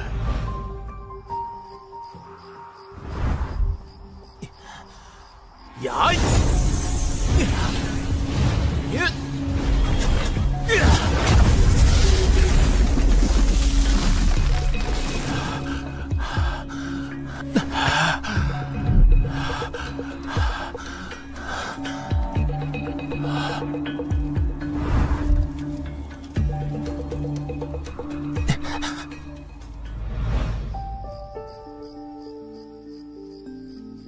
娘，我找到办法了。风儿，你近日都在干些什么？娘，他们不是说我的丹田和经络存不下多少气吗？但是，我只要将唯一的一点气聚集起来，威力超级强大。风儿，你别急，此法只能出战，不能持久。临阵对敌，若是一击不中，便是绝境。你放心，娘也在替你想办法。啊！如果不坚持下去，怎么知道前面是什么？哎！啊！怎么变得这么强了？我只有这条路可走了。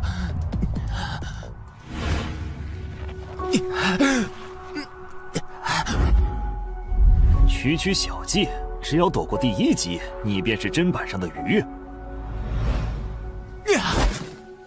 只有这条路可走了，没有其他希望了。继续修炼，能多储存一些气就多储存一些。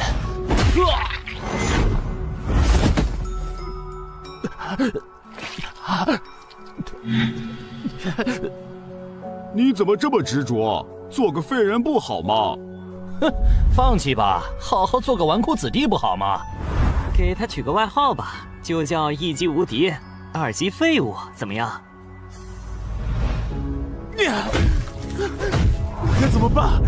这样下去真的可以吗？如果放弃了，我还有什么路可走？我该怎么办？我该怎么办？真的没有办法了吗？不行，我不行，我是废物！爬心通，荡心魔，别被表象所扰，去想你想要变强的本心，那便是你的道心本源。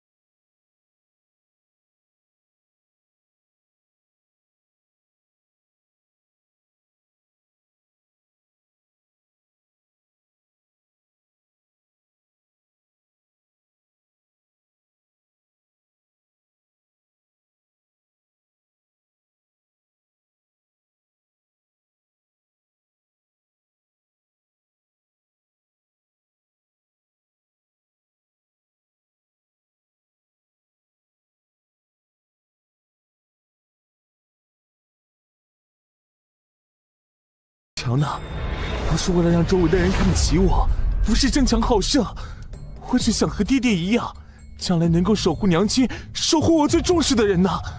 其他人的嘲笑与我有什么关系呢？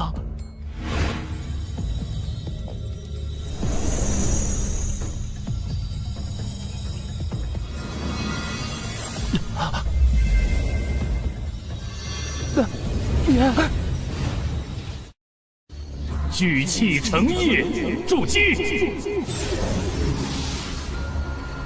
凝精化固，金丹乃成。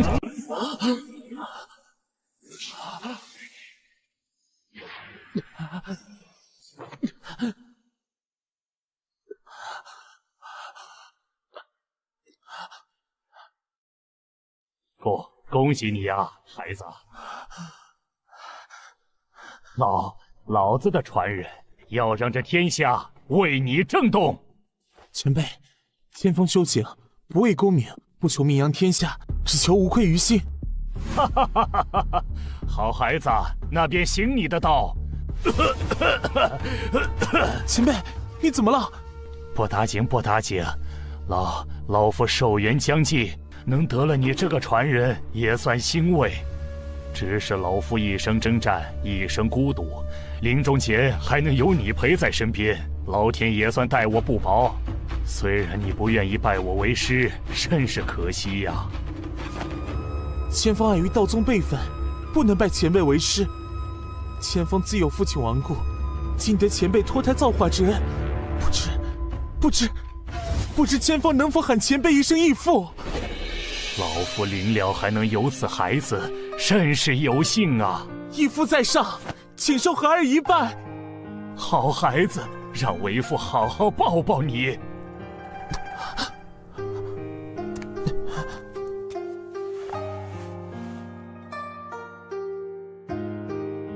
没想到啊，居然是以这种方式和儿子相处，但是这感觉真好。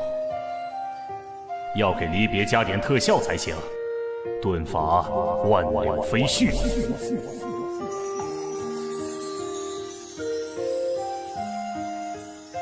义父，别了，我儿，替为父好好看遍这个世界。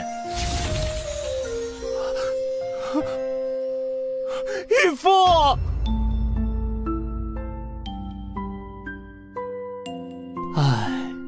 本尊这该死的演技呀！接下来该给孩子一个完美的收尾了。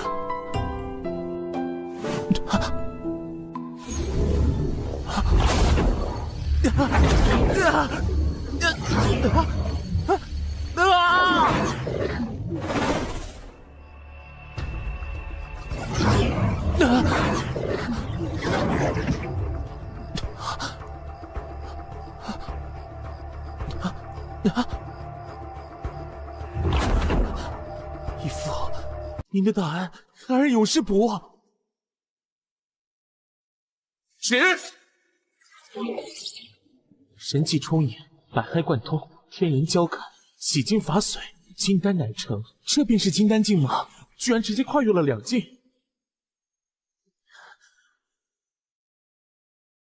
起！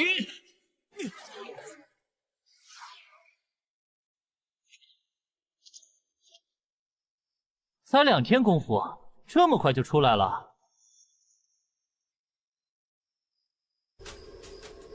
多亏了兄弟，让千方得到了最宝贵的东西。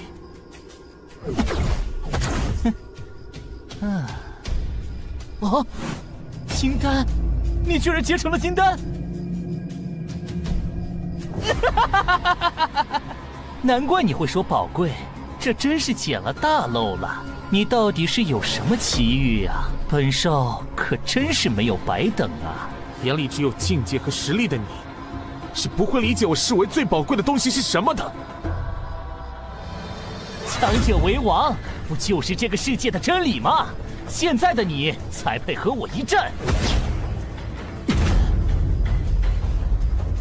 你小心了，我刚刚掌握的这份力量，自己还不熟悉。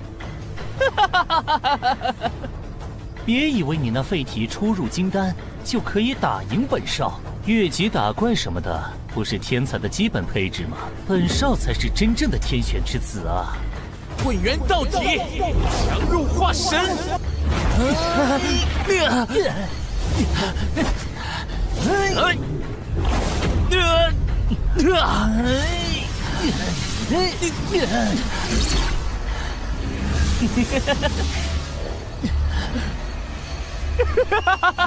痛快，再来！来！通过让体验释放极限的战斗，就能让他更好地控制自己的力量，避免今后力量失控造成不可挽回的事情。你就尽情感悟吧，儿子。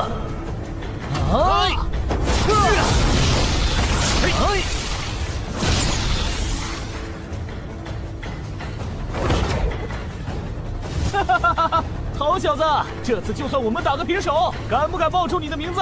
本少还会来找你的。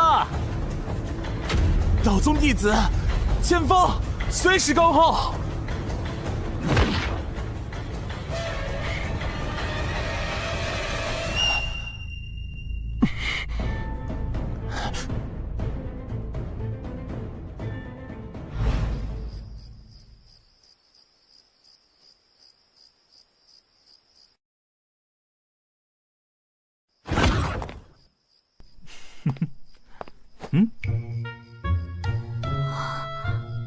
客厅。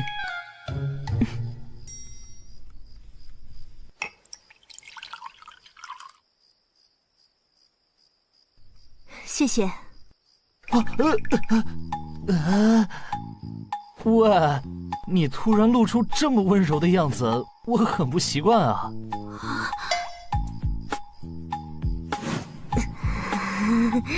哇，为了感谢你，人家低声下气的跟你道歉，已经很羞耻了。你还要取笑我，想挨揍吗？这才像你嘛，天下第一男人婆千帆雪的风格。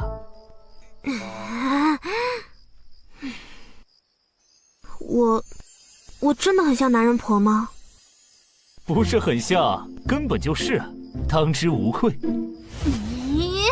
想当年，道宗天下行走千帆雪，走遍神州大地，惩奸除恶，对抗魔教，外御强敌，哪里都有你的身影。那份不输男儿的气概，不惧生死的勇敢，说话直来直去，一根肠子通到底。无边墙上一声吼，震退10万虎狼兵，当得起豪杰二字。可是现在的你，怎么扭扭捏捏，话里有话，弯弯绕绕的，像个女人一样？我还真有点不适应啊！喂，你干什么？一言不合就动刀动枪的。我本来就是个女人啊！你这个混蛋！嘿嘿嘿，你这么大声，就不怕整个道宗都听到？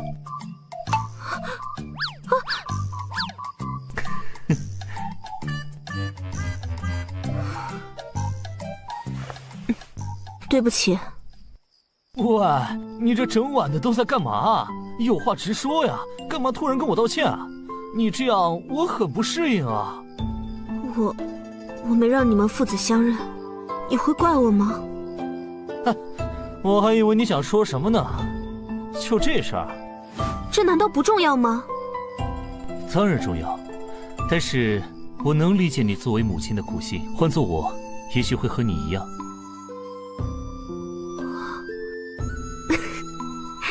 真像你的风格。喂，我什么风格啊？这么多年了，我还不知道我在你眼里是什么风格呢？说我听听。有眼无珠，神经大条的笨蛋。啊！不过，是个真男人。啊！啊！突然感觉好尴尬呀，为什么感觉心跳的有点厉害？得找个话题才行。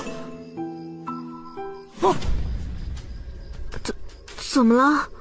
儿子虽然突破了，但是已经从道宗的选拔赛里落选了，他有失落吗？不会，我已经安排他下山历练了。正好有件事可以让他去处理处理。哦，儿子都还没下过山，他能应付得过来吗？魔宗叶焕焕的女儿离开了斋天阁，大闹河间道的明剑山庄。反贪！啊，你说什么？你干嘛啊？一惊一乍的。啊，儿子呢？快让他回来！已经让他下山了。斋天阁叶焕焕，那可是狡猾的像只狐狸，我怕儿子会吃亏，你不担心吗？儿子现在能够打平越两境的对手，有能力自保，死不了。就算吃亏了，也算是见识江湖的尔虞我诈，我不担心。倒是你紧张什么？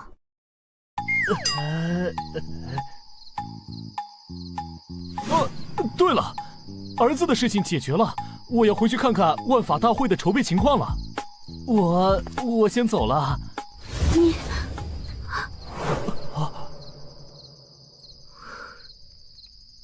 快滚吧！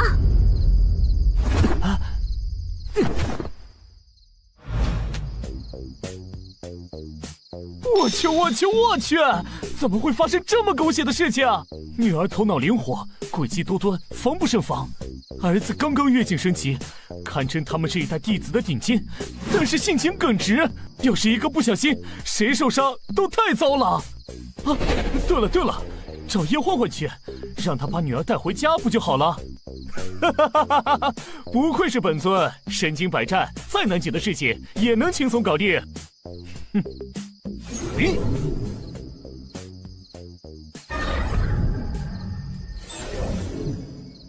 叶焕焕，快给本尊出来！啊，这才多久啊？圣尊又来找宗祖调情了。嘘，低调点，这是秘密。唉，刚走一个小魔星，又来一个大煞星。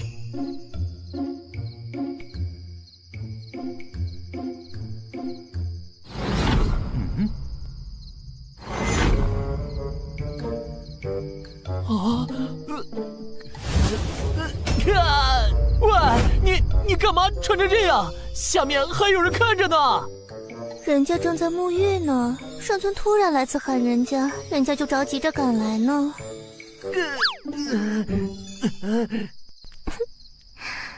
这才分别几日，圣尊怎么又来找人家了？快进去，先把衣服换好再说话。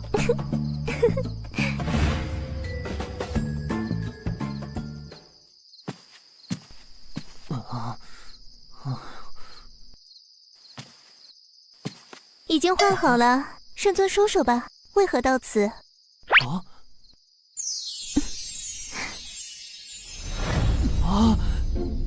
以你这狡猾的智慧，怎会猜不到？人家又不是圣尊肚子里的蛔虫，也不善他心通，怎么可能知道呢？女儿是女儿的事啊，你怎么会不知道？啊，玲珑怎么了？她离开了斋天阁，现在正在外面到处捣乱啊！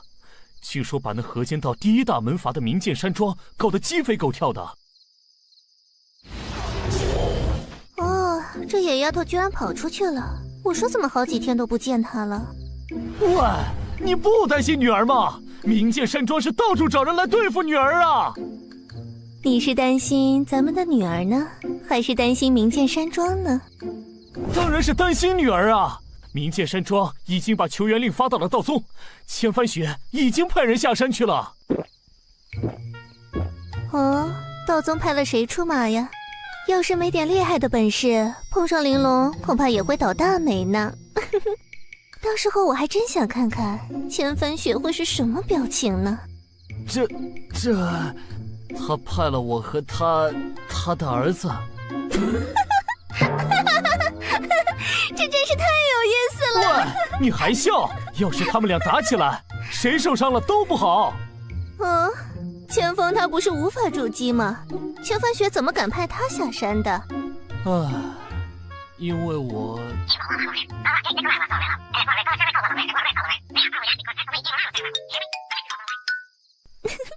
有了你这个天下最强的圣尊当老爹，你的孩子就像是天生带挂，抽到了一手王炸呀！喂，你怎么还笑得出来？他现在根基抽过，也能和元阴镜战个有来有回，你就不担心我们的女儿会受伤吗？圣尊天下无敌，我这个小小女子不也是在圣尊手下活得好好的吗？咱们女儿的手段和智慧可是连我都自愧不如呢。这摘天阁里那些老谋深算的魔头都被他整得自闭了，千帆雪的儿子遇到的第一个对手是他，恐怕也要吃大亏了。喂，你这个女魔头，说话就说话，为什么就这么坐上来了？还不下去？成何体统？哼，离经叛道，不守成规，不就是我魔门奉行的准则吗？移形换影。哼，不懂女人心的木头。你还是跟我走一趟吧。干嘛？去把女儿接回来。他们俩谁受伤了都不好，最好的办法就是别碰头。我不去，人家的教育理念可是放任自由型。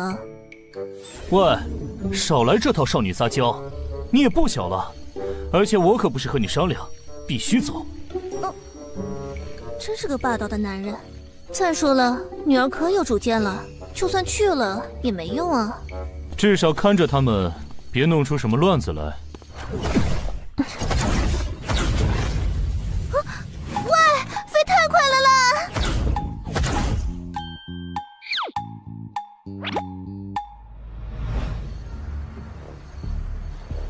到了。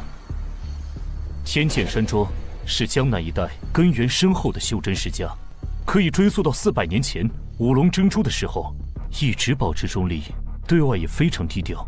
我们至今也没有探明他们的底细，他们背后的势力还未出手，便求助道宗等派前来援助，背后也有不少疑点。啊，我们快去！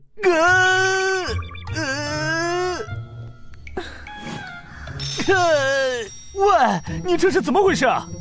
都是你呀，飞得那么快，人家这身衣服经不起摩擦呀。反正都出来了，先陪我去买身衣服。这扬州府的衣服可是出了名的。喂，别箍着我的手啊！还有，买快点啊，搞不好2个孩子就快碰头了。知道了，知道了，衣服的钱得你掏哦。省着点啊！神州百废待兴，到处都是用钱的地方，就算是我也很节约的。知道了，不过你得帮我挑哦。真是个没情趣的男人，难怪单身到现在。我只是一直忙着战斗，一统神州之后，又要忙着安定这个国家，没时间考虑自己的事而已啊。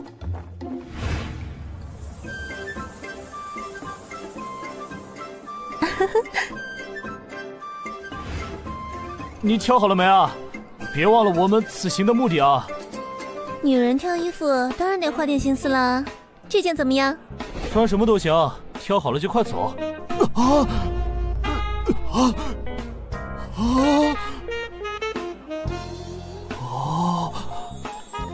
喂，到底好不好看啊？女魔头就是女魔头，难怪当年迷乱了那么多英雄豪杰。可就是迷不了你呀。到底是人家的魅力不够，还是圣尊你有别样的兴趣？啊！你想什么呢？我只是有宏愿在身，哪有时间顾儿女私情？选好了就走吧。就是腰上有点松，这里有点紧。唉，没有它适合我的尺寸呢，果然还是要定制的才行。那就等把女儿的事情处理好，我再给你定制一套。这可是你说的哦，那就走吧。别弄得好像出来旅游一样啊！怎么找女儿？你们安插在这里的探子呢？走吧，我们去问问。回禀圣尊，教主，玲珑小姐不久前突然失去了踪影，连带着一个道宗想要找小姐麻烦的傻小子，以及暗中跟随保护小姐的我教护卫，也都消失不见了。什么？是谁干的？小女无能，我完全没有线索，请圣尊饶命。退下吧。女儿那么机灵的人，还有我儿目前的修为，能够让他们这么悄无声息的失踪，背后的人不简单啊！你怎么那么淡定啊？我有什么好担心的？一来我相信我们的女儿，她可不是个会落入别人陷阱的人；也许是他自己为了什么目的设计让对手抓住了他。二来嘛，这不是有你这个天下无敌的圣尊吗？找人这点小事还不是手到擒来？对啊，突然当了父亲，紧张的差点道心不稳，真是关心则乱啊！看我的，我马上找，六感全开，全知法界。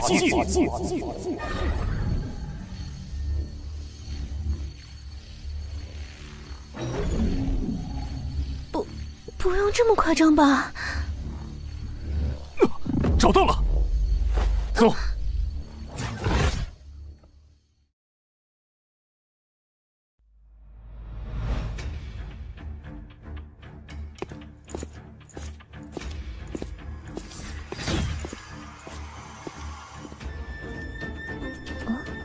人在哪儿呢？下面。有密劳的家族就没有什么好人，自诩正道，却总是干些见不得人的事情，才是真魔啊！那就探探他们的底子，走吧。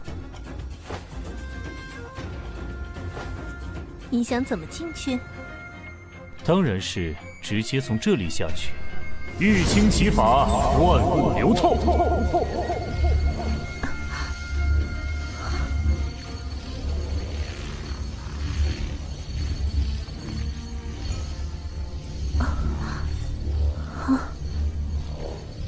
这和土遁不一样啊，是什么法术啊？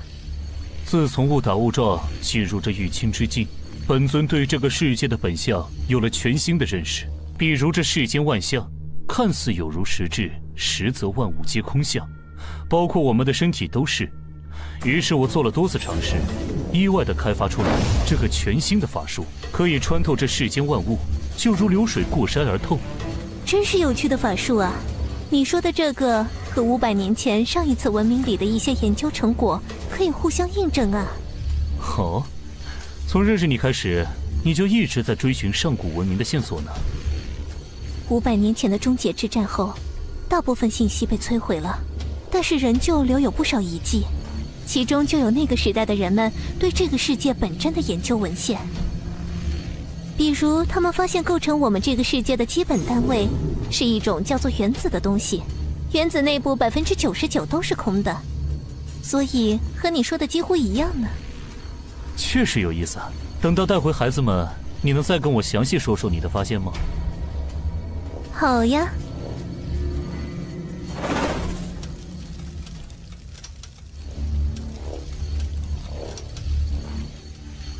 喂，这就是你所谓的计策吗？现在被关在这个死牢里面，不就任人宰割了吗？要不是某个人开口闭口小魔女小魔女的，连人话都听不进去，我又打不过你，那我不得带你见识一下真相吗？现在信了吧，这天剑山庄的真面目。对不起。你好傻哦，道宗怎么派了你这么傻的弟子下山？喂，你还有心情笑？我们现在被困在这里，就算知道了真相又怎么样？那现在你愿意跟我合作了吗？就算我愿意，又能怎么样啊？这东西是个厉害的法器，我能分金断铁，但是却始终挣脱不开。你看好了。哇，这是什么情况？我还以为他们会剑拔弩张，风儿性情耿直，居然会心甘情愿地向玲珑道歉。玲珑的修为在这一辈当中也许不是最厉害的，但是要说操控人心的手段，恐怕就大部分老江湖都不是对手。这简直就是一个小号的你嘛！怎么不好吗？做对手确实不怎么好呢，不过要是做朋友或者女儿，确实是极好的，至少不会让人担惊受怕。这样也不太好呢，太让人放心了，不就让别人少了牵挂？你看好了。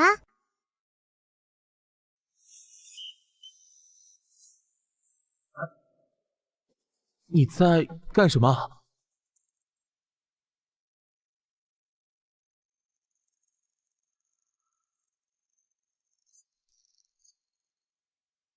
这是什么？是金虫，我从不老虫头那里抢来的。不老虫头，他可是维护一方的大魔头，你怎么？搞定。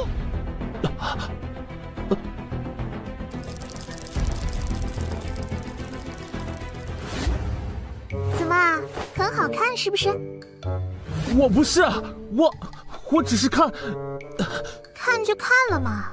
你们这些自称正道的真奇怪，都喜欢口是心非。我，对不起。你好奇怪啊！你看了我又不会少块肉。啊！真是妥妥的传承了你的衣钵。一般男孩子哪里是女儿的对手？我怎么感觉风儿一直被牵着鼻子走？谢谢夸奖。我们该怎么办？直接现身，将他们带走？这点东西还难不住玲珑。这是孩子们的江湖，要是都有大人保护，以后我们不在了怎么办？我有个好主意。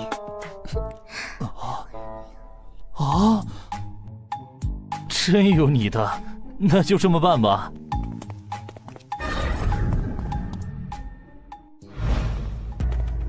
喂，你把我也解开来啊！急什么？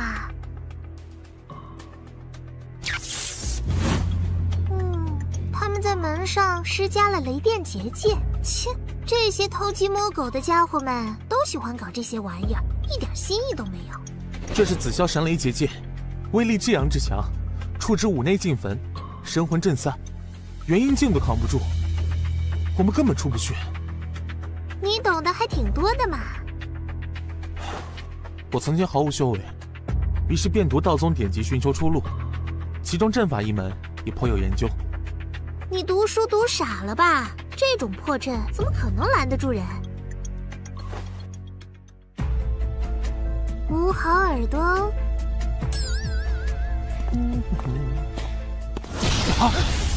怎么回事？这是怎么回事？人呢？斋天阁那个妖女逃走了啊！我早就说过我们不是一伙的。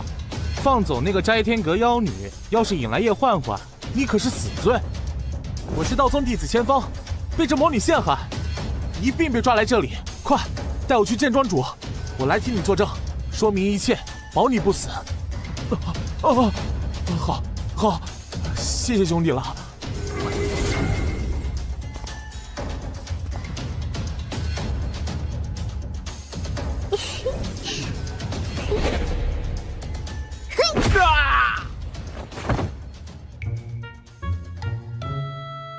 轻松搞定，我就说吧，这玩意儿哪里能困住人？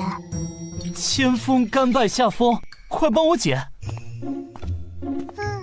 拜拜。喂，你干嘛？干嘛？离开这里寻宝去啊！你把我也放了。放了你，继续给我添乱。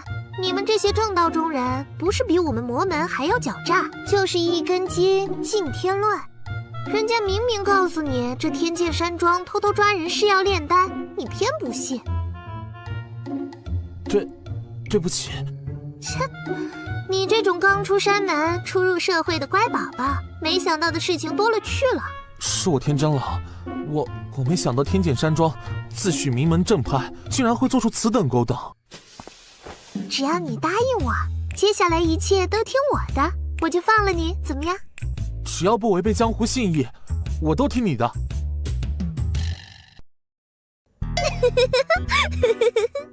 你笑什么？我爱笑就笑，要你管。再啰嗦一句，本姑娘就不管你了。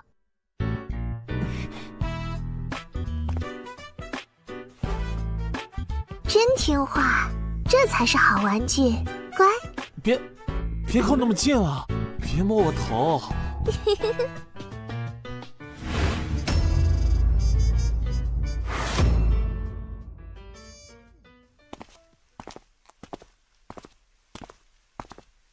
千锋，是你吗？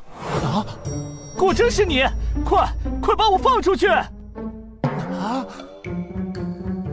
他是谁？一个熟人，你怎么也被抓这里来了？这个嘛，我和师兄回门路上误打误撞进了一处山洞，发现里面有人拿活人炼制人傀儡，师兄不听我劝，直接出手了。结果刚发现那里和天剑山庄有关，就被一个神秘高手抓来这里了，真是笨死了。我反思，那么你们能不能放我们出去了？他也挺厉害的。哦，这么巧的吗？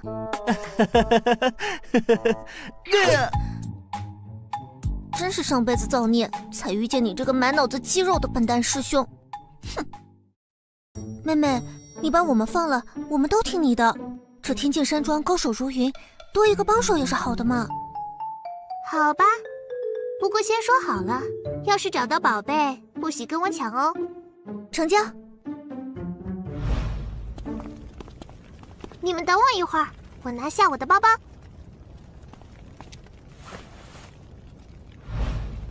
走吧。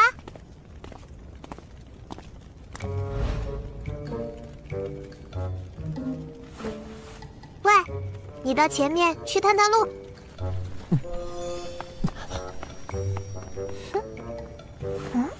啊，怎么不走了？老妈，老爸，你们来这里干什么？啊！我不是，我没有，你认错人了。别装了，玲珑早就识破了。哎，你怎么发现的？上次见到你的时候，我就在你身上撒了这个子母春伞呀。你看，这虫子扑腾扑腾的，就是嗅到了你身上的味道。更何况进来的时候我就观察过，隔壁是一个中年大叔，根本不是两个人。老妈，爹是用了什么法术进来的？回去告诉你。那么你们是来抓我回去的，还是来陪我玩的？玩？你到这么危险的地方，居然是为了玩？你知不知道这很危险？是。唉，这天阁他没有同龄的玩伴，所以他总会自己找乐子，比如找些刺激有趣的事情做做。不寻根究底，绝不罢休。与其说他爱玩，倒不如说如果没找点东西玩，他也不知道自己该干些什么。这孩子自小被叶欢欢放养，也没什么同龄的朋友，孤单一人想找人玩，一定很寂寞吧？爹当然是来陪你玩的了。好啊好啊，可不能告诉那个傻小子哦，他可是无敌玩具哦。这小子遇上了这丫头，被吃得死死的，也不知道是福是祸。可不能把别人当玩具哦，可以做好朋友嘛，知道了吗？欧啦欧啦，走吧。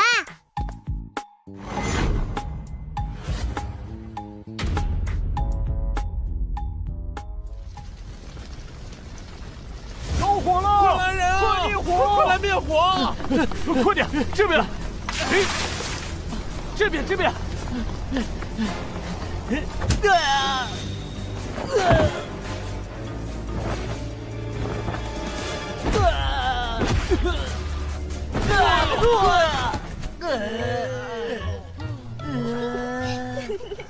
喂，你们是哪一门的？还不快去救火！账房在哪里？上面派我们去保护他。在西厢算账呢，那里没着火。好，你快去救火，我们去守着账房。好。走，去西厢。干嘛去找账房啊？一个组织里能当上账房的，必定是庄主最信任的人之一，所以知道的秘密也最多。要想把这天剑山庄的宝贝挖出来，不找他找谁？难道直接问庄主吗？快来！咱闺女脑子真好使，这天剑山庄数百年的传承，被她一个人搅得天翻地覆。随娘的。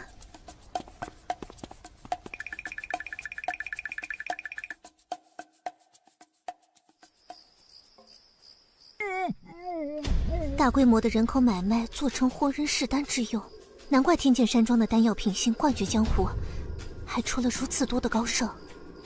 他们炼出如此大量的上品丹药有什么用？和他们每年出货的丹药量，再算上他们自己用的，也只是这总量的零头啊！啊？喂，你知道些什么？还不确定，等再确定一些再告诉你。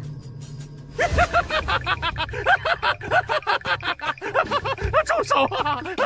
我真的不知道庄主的密室在哪里啊！我只是个管账的。喂，你来，酸爽加倍。这，你可是答应过人家的哦，男子汉大丈夫，言而有信。